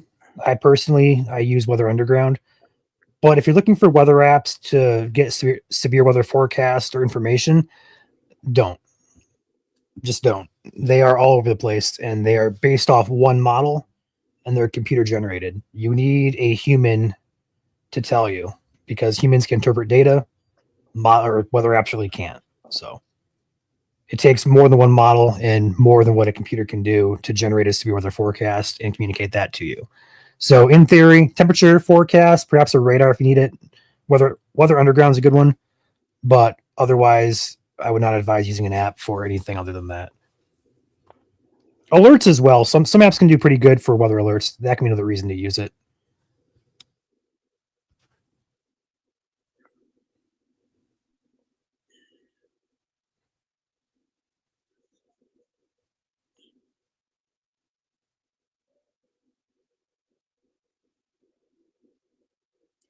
We also now have a flash flood warning in effect for portions of southwest Vigo County and northern Sullivan County. Rainfall rates of 1 to 2 inches per hour has led to flash flooding. Additional amounts of 1 to 3 inches radar sourced here. A flash flood warning is in effect here until 11 p.m. Eastern Daylight Time for northern Sullivan County and extreme portions of southwest Vigo County near the Prairie Creek area and Darwin. In this bright green box here. And actually, if we take a look at radar, we have a lot more heavy rain moving into this area as well. So flash flooding is going to continue to be problematic. As we head into our accumulation of how much rainfall we've seen, there's your box where a flash flood warning is. And we've seen some very, very heavy rain here. Right in here, close to 3 inches of rain has fallen here, about 2.5 inches here, if not more, in some of these darker pink areas from Fairbanks to Scott City. So very heavy rainfall with more on the way. Very, very juicy thunderstorms and a lot of lightning in here as well, but torrential rainfall. And we're talking prolonged rainfall rates of 2 inches per hour, Ryan. We're not talking minutes. We could be talking an hour. Yeah, this is going to be a bad situation for Sullivan County. We have a lot more rain to get through, Or and multiple likely hours. a few more inches of rain to fall here. So this is going to become a very bad situation for Sullivan County. There's already a flash flood warning in effect here, and we're probably going to see a few more inches of rain before this thing is out of the region, out of the area. But behind that as well, if these storms can move over the same areas, we could be looking at additional rounds after the complex that's currently over Sullivan County.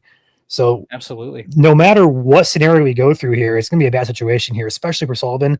But this also applies across anywhere where these storms are ongoing. They're very slow moving, and they could also produce rainfall rates in excess of 1 to 2 inches per hour. And if we get numerous storms that go over the exact same areas, we're going to have flooding concerns. And I think we're just seeing the start of this in Sullivan County right now. Yeah, and here's a look at the flash flood outlook or the excessive rainfall from the Weather Prediction Center, WPC. And notice we have a large slight risk in effect for all of southern Indiana. This was issued early this morning, so this did accompany that complex that moved through earlier. It's why we have the yellow a little bit further north. Here tonight, southern Indiana. But look what's in central Illinois that creeps into Indiana, including Sullivan County. A moderate risk. That is a 3 out of 4, so a very high risk. And actually, Ryan, it's pretty rare to see a moderate risk in the Midwest, Midwestern United States. So do take flooding seriously tonight. And this was issued by the WPC for this exact reason: training showers and thunderstorms. Think of it like a freight train. This is a freight train of thunderstorms, and the railroad track is our boundary that is stationed across south central Indiana from Terre Haute over to the Cincinnati area. And these storms are going to follow that boundary like a railroad track, and they're just going to keep going over the same areas again and again and again, with rainfall rates of 1 to perhaps even 2.5 inches per hour. Now, that's not total rainfall. I know inches per hour can be confusing for some people. Some people, when they say 2 inches per hour, they expect to get 2 inches of rain. Well, not necessarily. If it rains for 10 minutes, you get 2/10 of rain at a rate of 2 inches per hour. But in this case, storms are only moving at 20 miles per hour at that. Some of these storms are slower, but when you have slow storm motions, so one storm moves over and another one takes its place, you have a recipe for flash flooding. And unfortunately, we're going to see more of that here tonight. There's another look at our storm hunters Corey's scene there. All that white that you see under the clouds, that's your rain curtains, your rain shaft coming down where the lightning is there on your screen. Torrential rainfall, just a wall of rain is essentially what that is. Very, very heavy rainfall rates.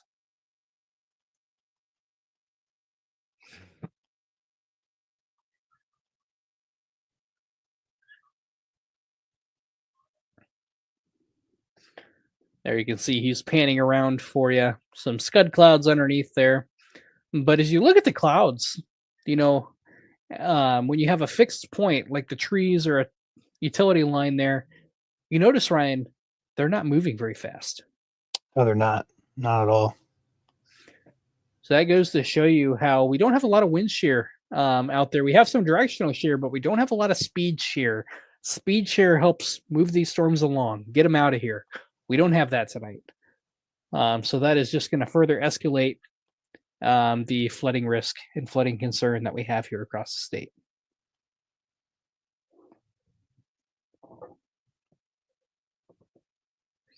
Primarily areas south of Indianapolis.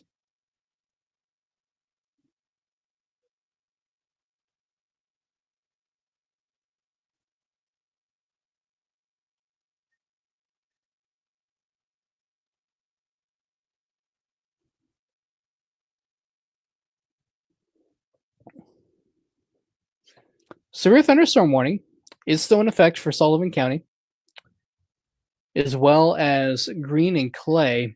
However, the winds, Ryan, on velocities. New I'm warning struggling- incoming. Okay. Big one too. Yep, this one includes. This is a big warning for 60 and Penny. This is for southern Sullivan County, Knox County, southwestern Greene County, and Davies County in southwestern Indiana until 9 o'clock Eastern Daylight Time. 60 mile per hour wind gusts. Looking at radar though, Ryan, seeing the outflow boundary out ahead of it, we're likely going to see the wind before we're going to see the rain here on these storms, based on what I see on radar. I'd agree with that too. I can't help but notice a weakening trend with these storms as well. I don't think this is going to hold intensity for very long. I think we're on a decaying trend with this, and I don't want to say obviously for sure, but I think that trend will continue as we lose daytime heating into the overnight hours too. But we're going to have storms around. I just don't think they're going to be as intense as what they are and have been so far. Yeah, I would agree with that. We do still have to watch them. They are on that surface boundary. So heavy rain, gusty winds, and a brief tornado cannot be entirely ruled out, although the tornado risk I think is low, quite low. And yeah, storms are going to be probably likely ongoing throughout the evening and overnight hours across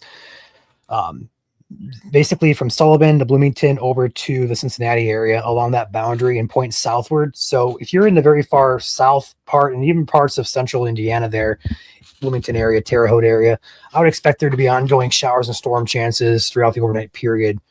But yeah, nothing.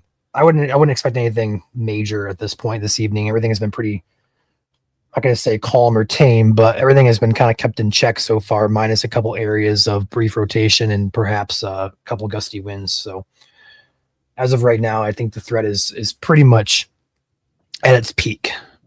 I will say there's some brief broad rotation in the Chapel Hill area south of Clear Creek, Bloomington area. That's not very tight, not very strong right now. We'll keep a close eye on that either way. Currently has a statement on it, for winds in excess of 40 and minor flooding. That's the first time I've seen flooding on a statement. I'd agree with that. Without a flood advisory, yeah. Yeah, they put minor flooding on a statement. That's the first I've ever seen them do that. That's interesting. But yeah, here's your current radar there. I'll go ahead and animate this for you guys. In fact, I'll go ahead and back it up for 14 frames. So we'll animate this back toward an hour ago or so. That's your current radar. Sorry, throw mine on the screen here real quick. There we go. There's your current radar across the southern part of the state and where you're at close to these storms, really from Terre Haute. We're going to say over from Terre Haute over toward about Connorsville area. If you're south or along this line, I would expect storms chances to be ongoing pretty much the entire night. Now, severe weather should be over, we're going to say probably around that 11 p.m. to midnight time frame, if not before. But these storms will continue to produce rainfall rates and probably thunder and lightning throughout the evening time frames, overnight time frame. So keep that in mind. Currently, we have a couple severe warnings over here in the Sullivan area, Vincennes, and Washington. If I can find my mouse has just disappeared off my screen. My mouse is gone. I can't do anything. Yeah, you got to do it on your end. I can't do anything. We'll get Ryan off of there while he finds his mouse issue. I think what he was going to say is, so these storms, we kind of see a southward trend here, but we also have some showers developing on the north too, meaning our stationary boundary, keyword stationary, it's not moving anywhere. It's going to stay planted south of Indianapolis between Terre Haute, Columbus, and Cincinnati for the majority of the night. It'll slowly sag south. But these storms, as you hit play here on the reflectivity, they're developing all along this boundary here, which we thought would be the case here tonight. A few of those have become strong to severe with damaging winds and even a brief tornado threat. Can't be entirely ruled out, although I think that's the lower end of the risk here tonight. The primary risk tonight outside of gusty winds is flooding. These storms are moving over the same area again and again and again, and we already have a flash flood warning in effect for Sullivan County, and we could see additional flood advisories or even flash flood warnings throughout the remainder of the night here. Especially, I'll redraw a circle here, especially in this zone here. Southern Indiana, areas south of Terre Haute from Sullivan County all the way to Ohio and Switzerland County. Could get down perhaps maybe in the Posey, Vanderburgh County area. If these storms sag that far south, it'll be a little bit before they get to the Evansville area. I know it's really humid. It's really muggy down there. We got the moisture for it. When do we have the forcing for it? And that'll be our stationary front, our boundary sagging south. It'll probably be well after midnight before areas see rain. Think like the Boise County, Harrison County, and areas across southern Indiana. It'll be some time before we see some rain down there, but we're likely going to see some tonight. It may not be until 1 to 3 a.m., but we'll see some rain as this boundary sags south. A few gusty to strong thunderstorms can't be ruled out as well. They also canceled the severe thunderstorm warning and tornado warning that was in effect for Illinois. So these storms overall are on a weakening trend, and that has been noted. We do have a severe thunderstorm watch in effect until 1 a.m. Eastern, midnight Central. But I think we're transitioning from a severe threat into more of a localized strong to severe threat, but primarily a flood threat tonight. And that is something worth communicating. Flooding is very dangerous, especially at night. Southern Indiana, our roads are curvy. They're curvy. We're rolly in many areas, and we're also have a lot of forest. We're treed down here, right? So the combination of that and poor visibility at night from heavy rainfall makes the dangers of flooding exponentially higher at night. Flooding is very hard to spot at night on area roadways. Oftentimes appears black and just looks like a wet road until you drive into it and find yourself in high water. So turn around, don't drown, slow down if you have to at night. And if you have any areas that you know that are prone to flooding in these areas, do be cautious of that for your morning commute. Flooding will likely still be hanging around in some of those areas in the morning as these showers and thunderstorms sag south.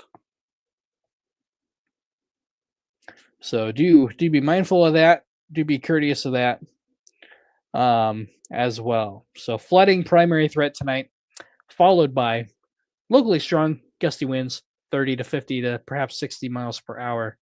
But I think widespread severe weather is starting to calm down just a little bit, but we do have a large severe thunderstorm warning in effect here. An isolated tornado can't be ruled out. Ryan, kind of maybe getting a little bit of a bookend vortex feature on this a little bit. Yeah. But nothing that screams tornadic, but a couple areas of interest in my mouse is still Sullivan County. I can't do anything on my radar. My mouse is still not plugged in. Give me a second. So Ryan's having technical difficulties with his mouse. That is frustrating looking at your screen, but you can't move your screen. But we are kind of looking at this little bit of a hook echo on the northern end of the storm, what we call a bookend vortex. A little bit of inflow kind of gets pulled into the north end of the storm, and you get an area of localized low pressure or spin. So something they're going to have to keep an eye on.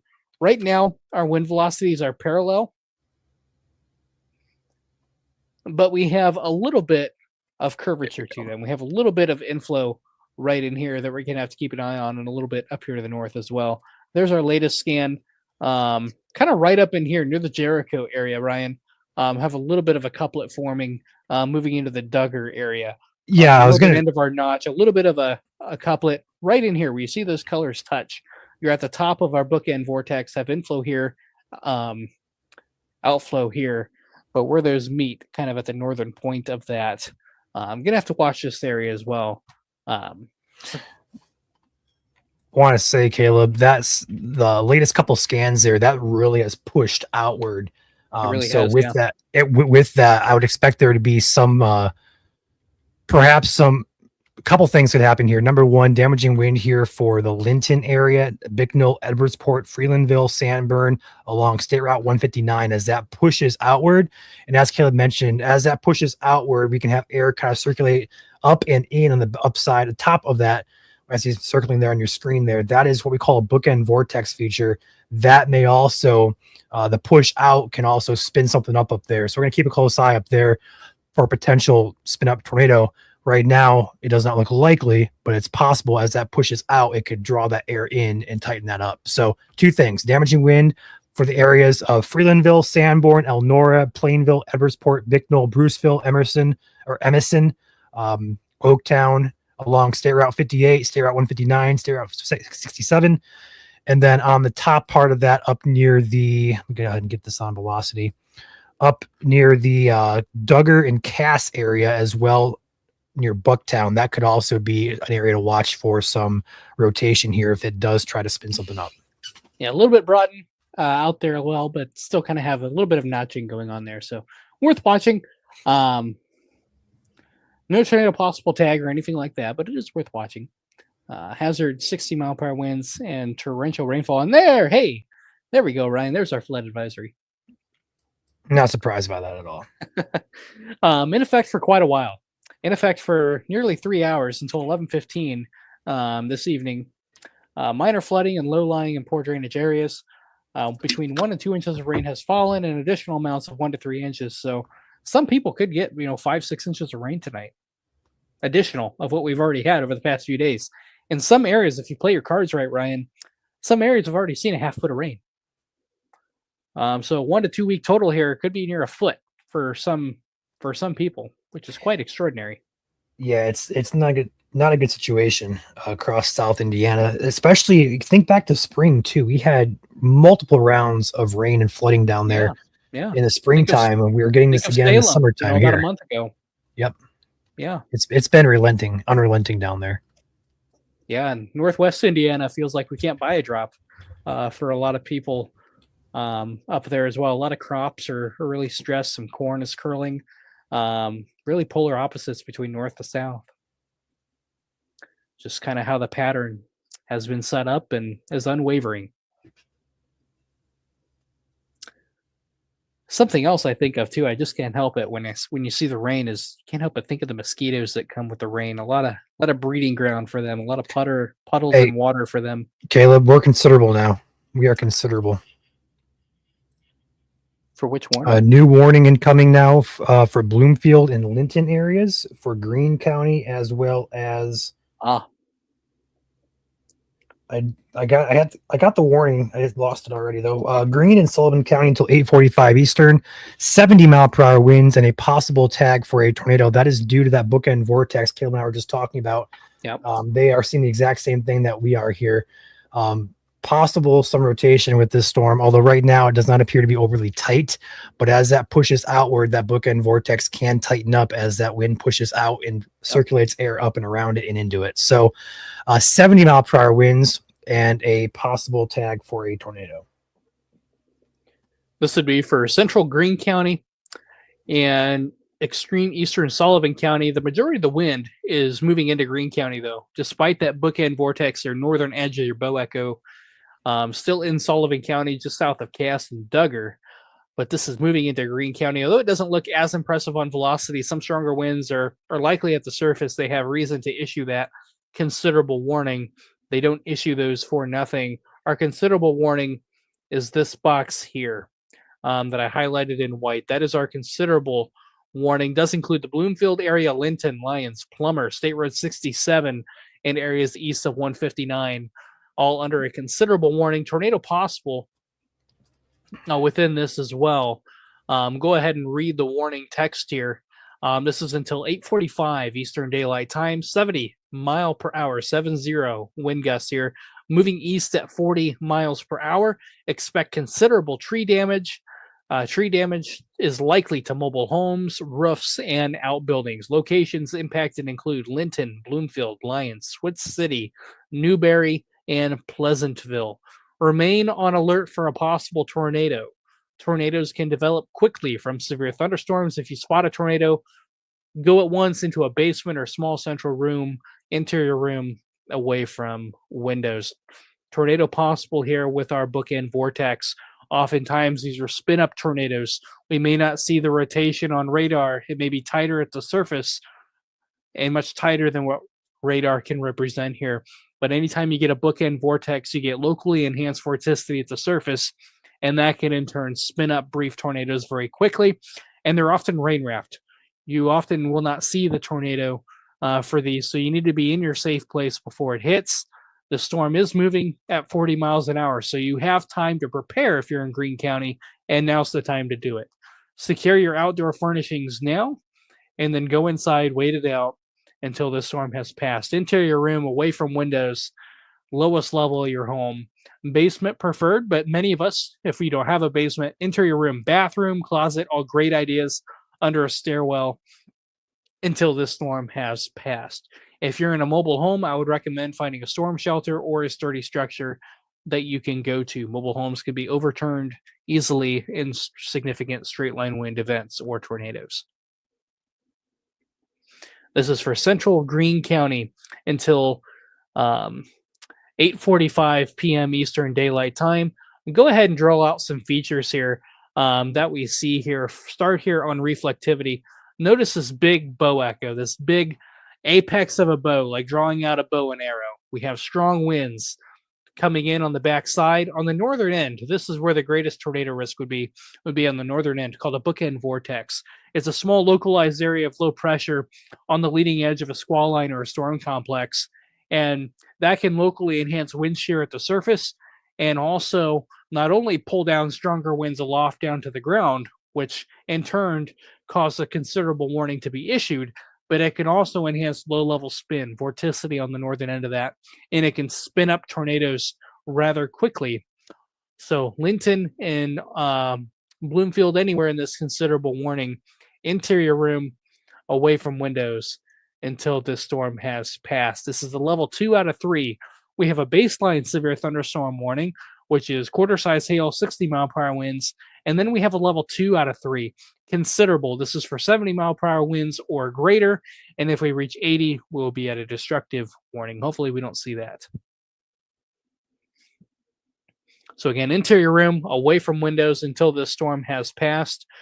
Areas downstream, like Cincinnati, Salisbury, Newark, Owensburg, not in the warning yet, eastern Greene County, but keep an eye on this storm complex as it's moving in your direction. We do have time to prepare, only moving east at 40 miles per hour, so we have time to prepare and get to shelter. If you're in Linton, you need to be in your safe place now. Island City, Bee Hunter, again, safe place now. It'll be moving over very, very quickly. Likely, you can kind of see the gust front right in here approaching Linton or moving into Linton right about now.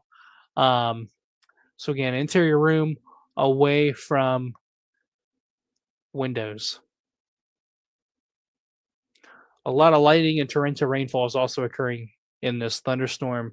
Not a big hail maker, only about penny-sized hail, but wind-driven hail, even at pennies, can cause some dents. So your vehicle outside, now's a good time to pull that in a garage carport and then go inside and take shelter and wait the storm out. But this is a considerable severe thunderstorm warning. This is a level 2 out of 3 on severe thunderstorm warnings. We have a baseline at 60, considerable at 70, and a destructive at 80 miles per hour. Interior room, away from windows. Treat this as you would a tornado warning, as 70-mile-per-hour winds are as strong as a weak tornado. EF0 tornadoes can have winds around 70 to 75 miles per hour, so do treat this as a weak tornado, even if it's straight line winds. Can cause flying debris, considerable tree damage, power line damage. Not a good place to be outside. And this is for Greene County, Indiana. I'll make a quick note here, Caleb, for the evening. On the power outage map, we have less than 1,000 people out of power so far. That's good news. We had a couple severe warnings with some damaging winds as a possibility. And usually in damaging winds, we have a couple outages that can spark a few thousand people out of power. So far, we are at less than 1,000 across the state. We do have a couple there in Sullivan County, as well as some in Brown, over also in Dearborn, but that is about all I'm seeing. There's no major outages coming in as of current time. Indicates these storms perhaps are not producing damaging winds at the surface, or if they are, they're affecting very rural areas of Indiana.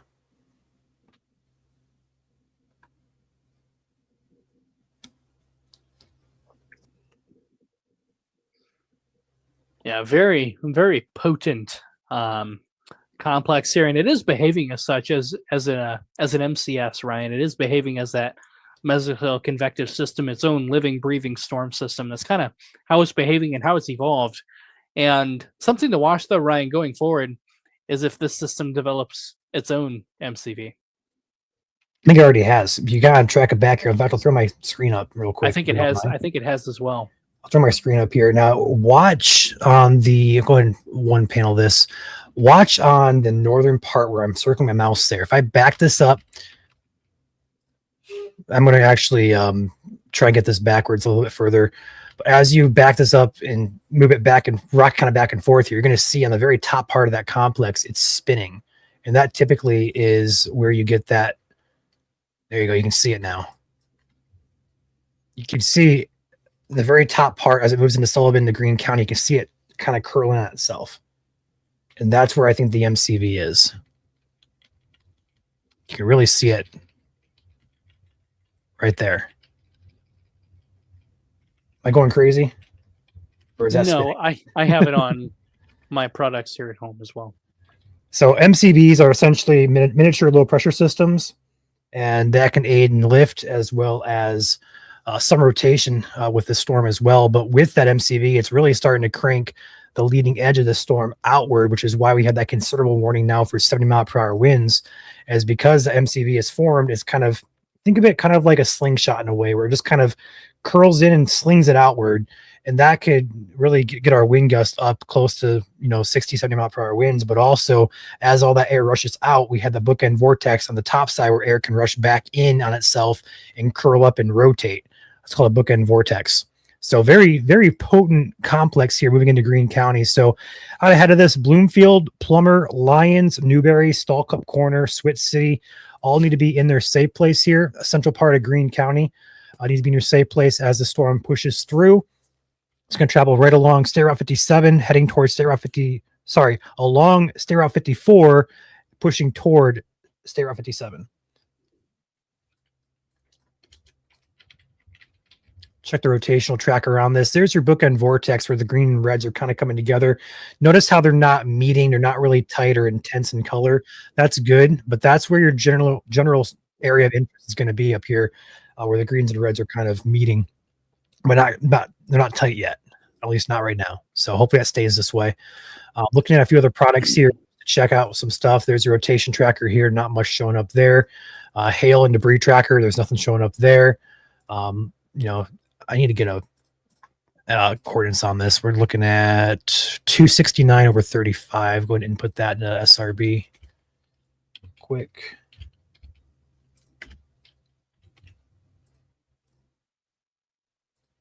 SRV is a different type of rotation tracker with our velocity.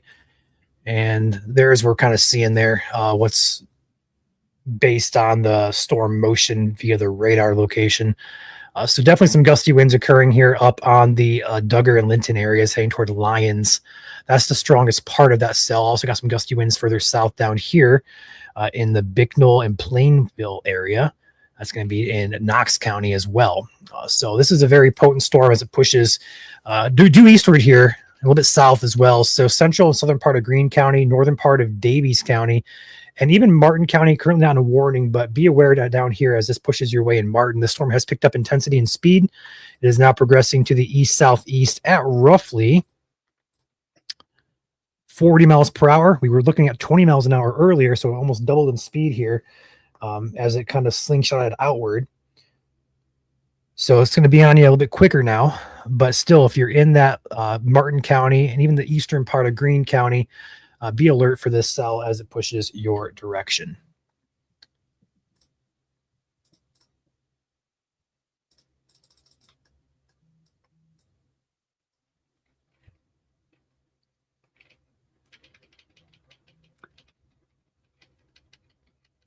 That really tried to rotate in on itself. About to have a merger up here too, Caleb. It's going to merge on itself. Yeah, a little bit.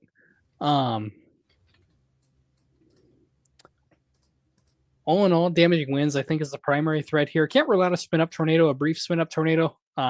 Sometimes when you get these bookend vortexes, you can get brief spin-ups on the leading edge, or even a gust tornado or two can't be ruled out either. But primarily damaging winds. When you get these MCVs on the north side, which stands for a mesoscale convective vortex, it's a big fancy term for a localized area of low pressure on the northern side of a storm complex. What this can do is it can actually help pull down stronger winds aloft and slingshot them around. We call that a rear inflow jet.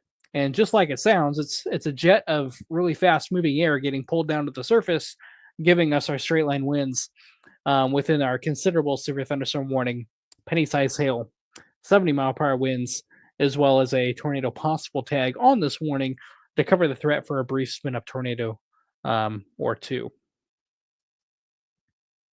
This is going to move, continue moving east here. Likely going to come close, if not south of, just south of Bloomington. So if you're in Bloomington, Indiana, Bedford, Indiana, keep an eye on this as it is moving in your direction. Likely still maybe an hour or two away from Bedford at these storm velocities. Not moving very fast at all. In fact, I'll go ahead and time it out here for you to Bedford.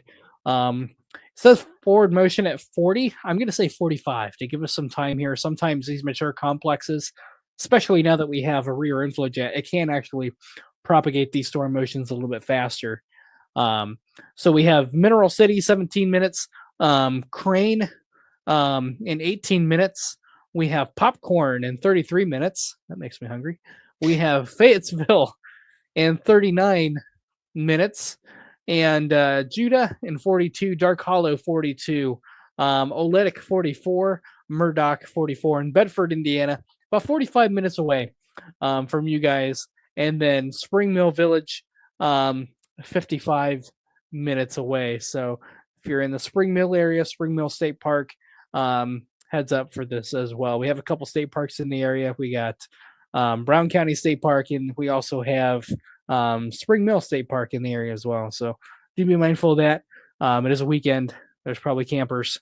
So do be mindful of that and know where your storm shelters are on the campground.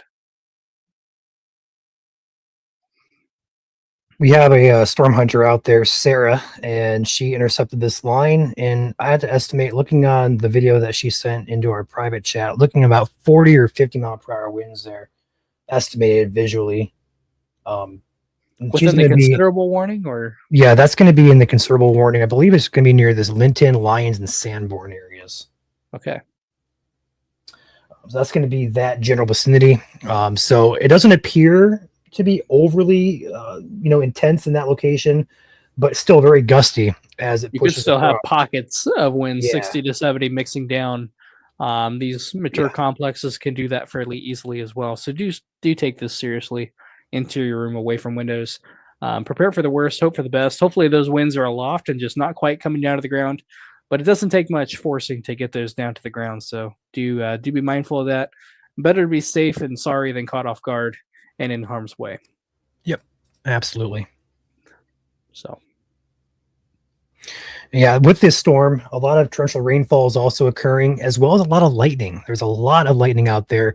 It'll probably be a loud evening tonight across South Indiana as these storms will continue into the overnight hours. The severe threat should be winding down starting about now as we lose daylight heating here. But kind of zooming out here, taking back, see Corey's back with us as well. I want to take my radar here, kind of zooming back off to the west in Illinois. We have another complex that's developed. It's not severe, but it could be. It could be, but also the rain. We have talked about this and mentioned, I think we probably mentioned the word flooding here over the past hour, 2 hours here, probably close to 100 to 200 times. The flooding risk tonight with these storms is very real. We have a lot of slow moving storms out there tonight and a lot of moisture out there. That's going to be a lot of heavy rain. So these storms are very stationary. They're basically going to train over the exact same areas. Expect there to be widespread, not going to say widespread, scattered instances of flash flooding this evening with these storms. We already have our first flash flood warning over in Sullivan County. We have more on its way. Yeah, all those green polygons that you see on Ryan's screen are flood advisories, and we do have one flash flood warning in effect for northern Sullivan County. But all those green boxes that you see are flood advisories. And notice how they're kind of in the same line as you will. If these storms are traveling, that's going to be a problem because the storms in Illinois are going to move over, if not just to the south, of where these areas that are already getting torrential rainfall are. So Sullivan County, you may dry out for a little bit before you have another round coming later this evening. We have another storm hunter over in the Effingham, Illinois area, and she is also reporting a shelf cloud with that kind of picture in our private chat, Caleb. That's a beautiful shelf cloud on that storm over there. These storms have a lot of moisture. We get a lot of moisture in the atmosphere and a lot of outward movement of these storms. We can get a lot of shelf clouds that develop with these. So you're probably seeing a lot of low-hanging scud out there, but the majority of these storms are, a lot of scud clouds are harmless in nature. So all scud clouds are harmless in nature. Sometimes, though, they can be mean looking. Yeah, a lot of times they have more bark than they do bite, but do take them seriously, as sometimes they can be a good indicator that you have some gusty winds or strong, even severe winds approaching your location. Shelf clouds are not a precursor to tornadoes, as a lot of people often think. Oftentimes they're really confused for wall clouds, but they are not wall clouds. They're shelf clouds. Different dynamics, different physics at play. One has a mesocyclone, one does not. One has a rotating updraft, one has winds coming out below and being pushed outward away from the storm. So a couple different mechanics at work there. But one thing's for certain, Ryan, you have rain on the way, and very heavy rain at that. Yep, and as you just mentioned, with that rain will come probably a loud evening, a lot of lightning out there. That'll continue, but the severe threat should be winding down here in the next hour or so as we push toward that midnight Eastern time frame. So that should be the good news tonight. but still expect if you're a thunderstorm person, you're going to love the evening across South Indiana. But if you're not a thunderstorm person, it may be a pretty loud, obnoxious evening for you guys in certain areas this evening. But do stay weather aware this evening, even after we hop off, if the severe threat does end. Occasional warnings are possible, but also be mindful going into your morning commute across southern Indiana. Flooding is going to be a concern. These storms aren't going to die out after the sun goes down. They're going to persist well into the overnight hours. So we're going to have rainfall rates in excess of 2 to 2.5 inches per hour in the heavier cores moving over very same areas, leads to hydrologic concerns, flooding. So if you live in areas that are flood prone areas, low lying areas, ditches, etc., keep an eye on those and have an alternative route in mind if your area is prone for flooding. A lot of lightning in these storms as well, as you see there on Storm Hunter Corey's screen there.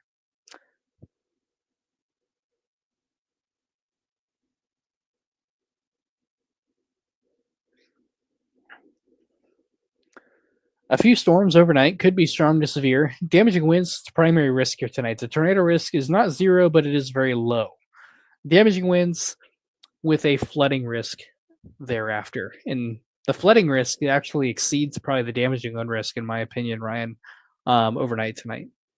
I would highly agree with that.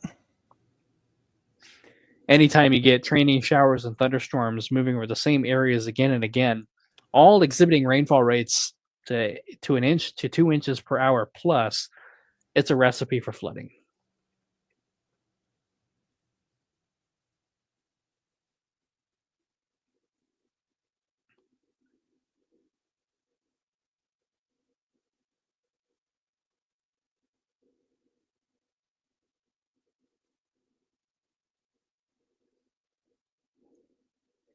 Currently, we do still have a considerable severe thunderstorm warning, so in effect, does have a tornado possible tag on it, but it does expire in 2 minutes. We'll have to see what gets issued out ahead of that, whether it's a warning, a statement, that'll yet to be seen. As this storm, Ryan, is for the first time outrunning the warning boxes. Haven't had Yeah, it's really picked up intensity and really picked up, not intensity, but really picked up speed, should I say, in as speed. that Yeah, kind of got slingshot outward, and we talked about here about 15 minutes ago. yeah. Anytime you get an RIJ, a rear inflow jet, that can slingshot these storms forward and get them moving a little bit, as otherwise what you'd have would be a small, slow moving storm rather.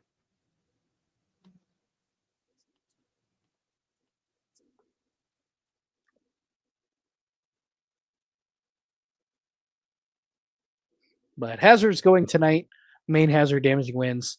Can't rule out a brief spin up tornado, but that threat is very, very low. Flooding would be probably my greatest concern tonight outside of gusty winds. Due to the heavy nature of these thunderstorms and the training nature of these thunderstorms as well. We have additional storms in Illinois developing once again that could bring additional rounds of heavy rain and thunderstorms. And these storms aren't moving very fast. Storm motions today have been between 20 and 30 miles per hour, occasional 40 mile per hour on our complex that we've been watching. Has some different mechanics that have been speeding that one up, but most others are not moving very fast. And even with their storm speeds, one moves out of the area, but another one takes its place right after. So therefore renewing and continuing our problematic flood threat here this evening. We're going to see additional flash flood warnings probably, and flood advisories get issued here overnight tonight across southern Indiana. But flooding is definitely my highest concern here this evening, along the stationary boundary, outside of an occasional damaging wind gusts here. And our considerable warning has been allowed to expire. We have one severe thunderstorm warning still in effect for 15 minutes here in Indiana. And this includes Sullivan County, Knox County, Greene, and Davies County until 9 o'clock, winds up to 60 miles per hour. And the storm for this warning is exiting the box. So I wouldn't be surprised to see this warning get canceled early. We'll have to see how it trends and how the storms behind it look as well. But the main gust front is on the outside of our warning box here. So we may go briefly here without a severe thunderstorm warning in Indiana. But the threat overall for severe weather is decreasing a little bit as these storms kind of merge and become a messy conglomerate of showers and thunderstorms with a flood threat. Can't rule out gusty winds, but I think we have peaked in terms of our severe weather potential tonight across southern Indiana, and it's going to transform into a flash flood threat with an occasional warning for some gusty winds up to 60 miles per hour. Cannot be ruled out. I would not be opposed here, Caleb, to probably pop out of here relatively soon as we wind down here. There's not much else to track here severe wise that we're looking at. There's a few areas out there with some gustier winds and, again, brief, broad, weak rotation that could briefly, show up on Even- radar here. But Even those storms that exhibited rotation are far and few between now. As they grow upscale and merge with each other, they're I don't see much rotation at all.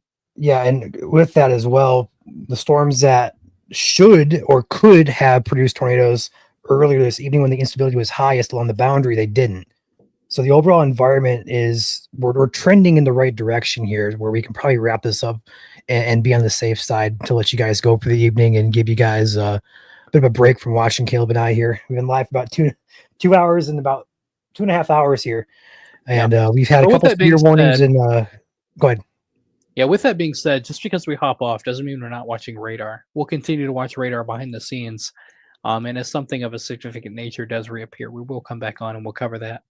But an occasional strong storm with winds, 30 to 50 miles per hour can't be ruled out. But even the storms that have had severe thunderstorm warnings, Ryan, the severe wind gusts reaching the ground have been sporadic in nature.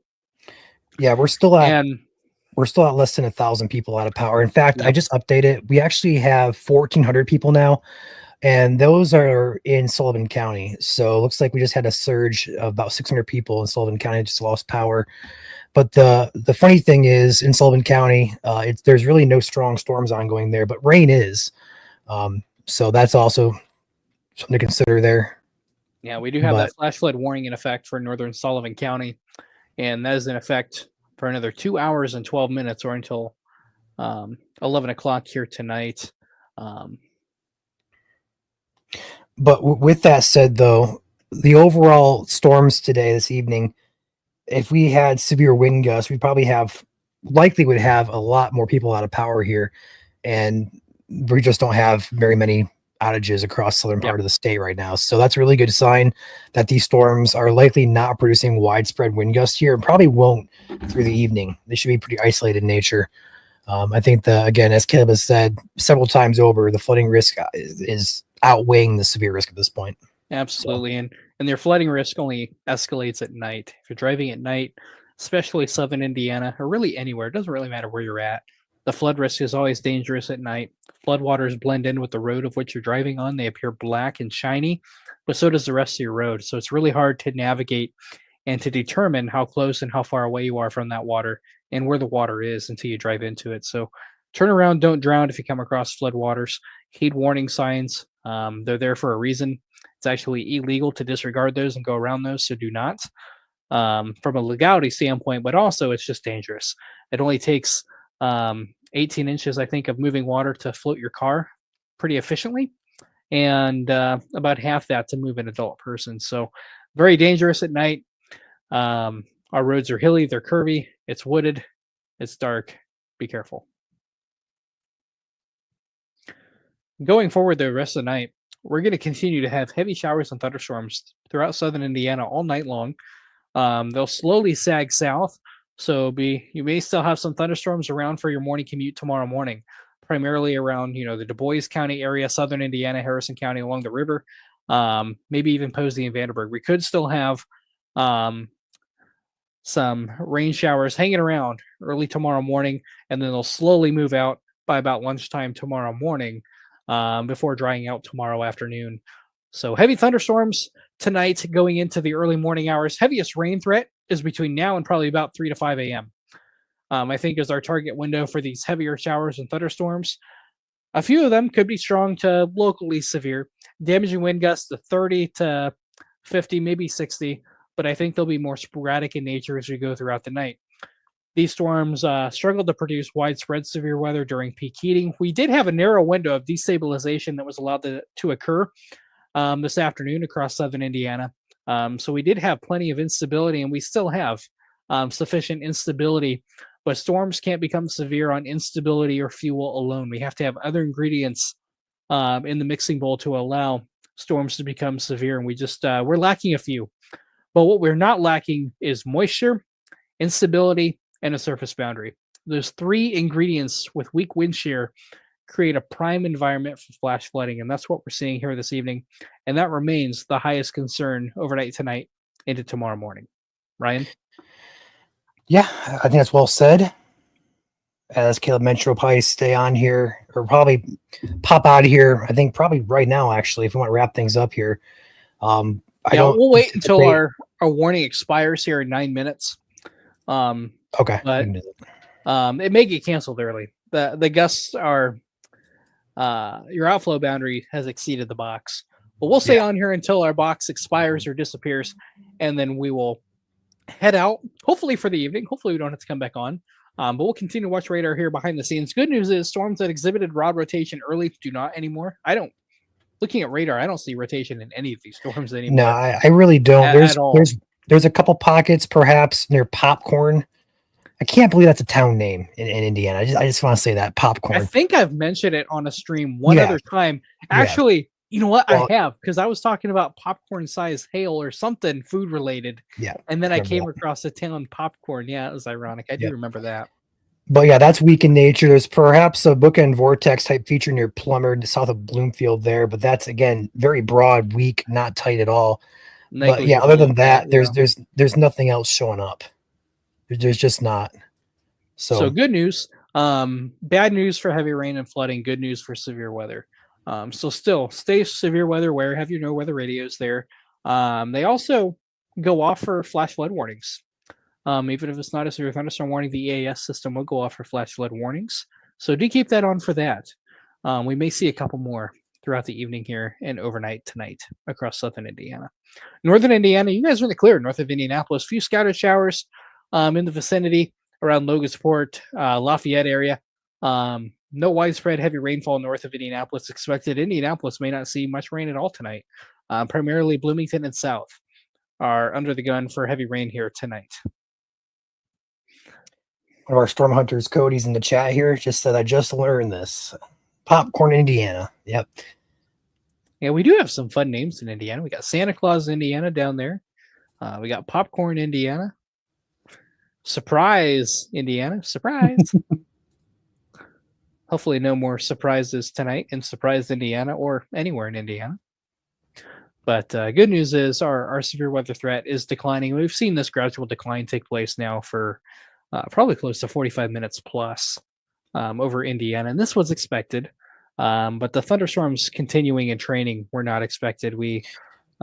Models were very consistent today compared to what they have been, Ryan. So, yeah, I agree with that.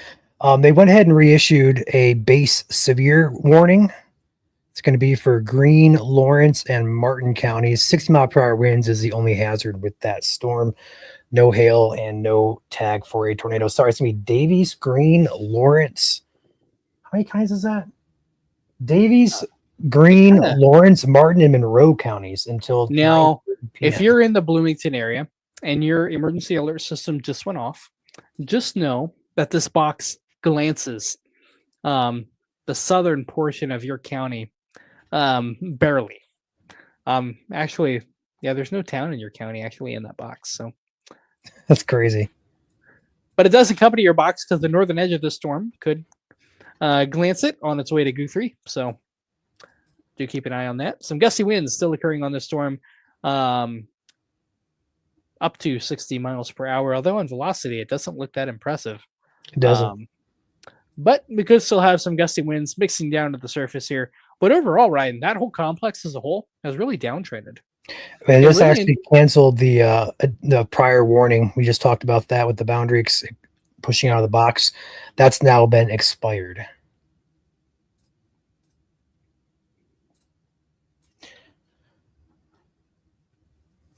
We have a choice to make here, Caleb.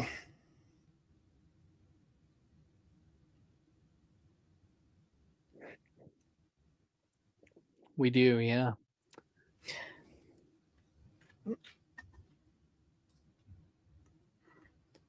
As of right now, this is very unimpressive to us via the radar. I don't have too many storm reports coming in anymore either. Not at all. We do have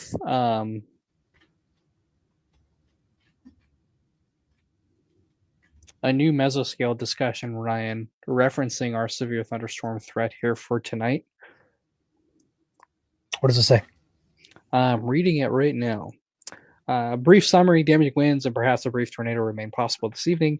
A compact Boeing segment has developed and is moving in southwest Indiana, which is what is currently warned now for Davies County. Localized threat for wind damage for as long as it persists this evening, referencing our Boeing complex. So really, their main concern by the SPC is this complex right here that's currently warned. And locally strong to damaging wind gusts mentioned in the mesoscale discussion. Other semi-discrete convection has developed both ahead and behind the Boeing segment. Plenty of surface capes, so they think there's enough instability to support severe weather. And some wind shear of 25 to 35 knots, which is better than what we've had. We haven't had a lot of fast winds aloft to really help it. However, there's some fail modes, and this has been our limiting factor today, which has been a very moist atmosphere. We have no dry air from the ground all the way to the stratosphere. You have to get above the tropopause, like higher than airplanes fly, to get into some dry air. So very moist atmosphere, and a very moist atmosphere to this extent actually helps mitigate our severe and damaging winds. We need some dry air aloft to help mix and have some what we call evaporative cooling taking place within these storms. It's the process to where rain evaporates as it falls through this layer of dry air. It cools, it condenses, it falls to the ground. We don't have that process. It's very wet all the way up to the tropopause, 40, 50,000 feet. It's moist all the way up. So that is going to limit it. And it also has our mid-level RAPS rates are very weak as well. So that's limiting our air parcels on how fast they're rising with height. You want that air to rise and cool very fast, but it's not. We're warm and moist from the ground all the way up. So a couple fail modes. However, it does promote tropical downpours, excessive rainfall, and for the 210th time tonight, flash flooding. Try to re-exit and re-enter. You went robotic there in the last sentence or two.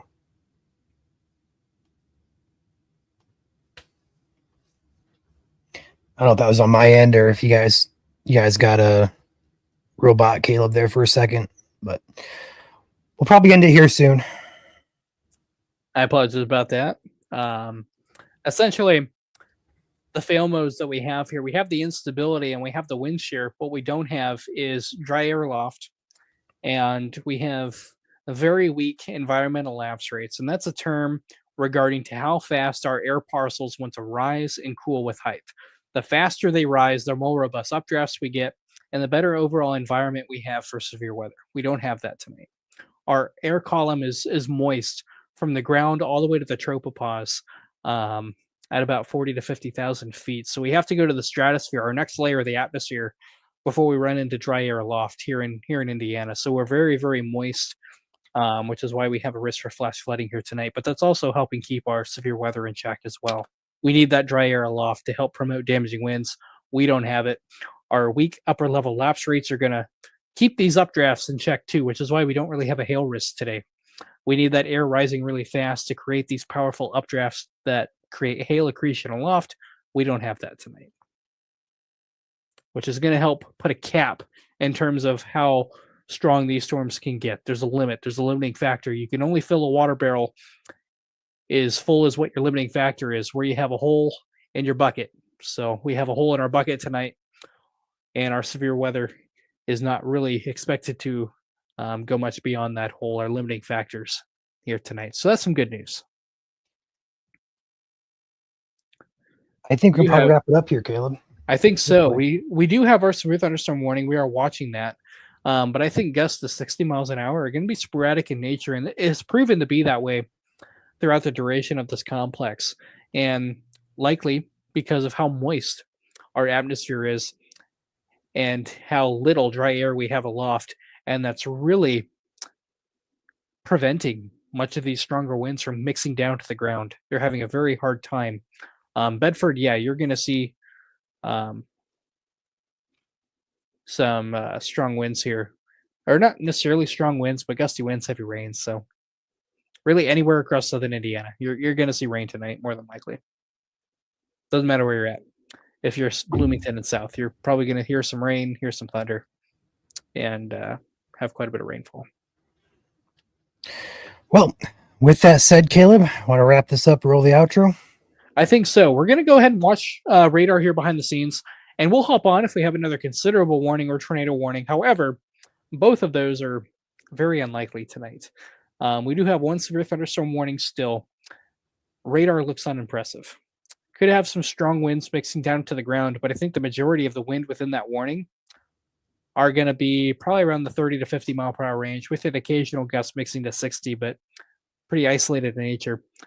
Biggest takeaway tonight: stay safe, stay severe weather aware, not just for gusty winds, but for flooding especially. I can't say that enough here tonight. During the stream, we have a very prone environment for flash flooding, flood advisories. These storms will linger well into the overnight hours after midnight, and perhaps impacting your morning commute across southern Indiana in terms of heavy rainfall.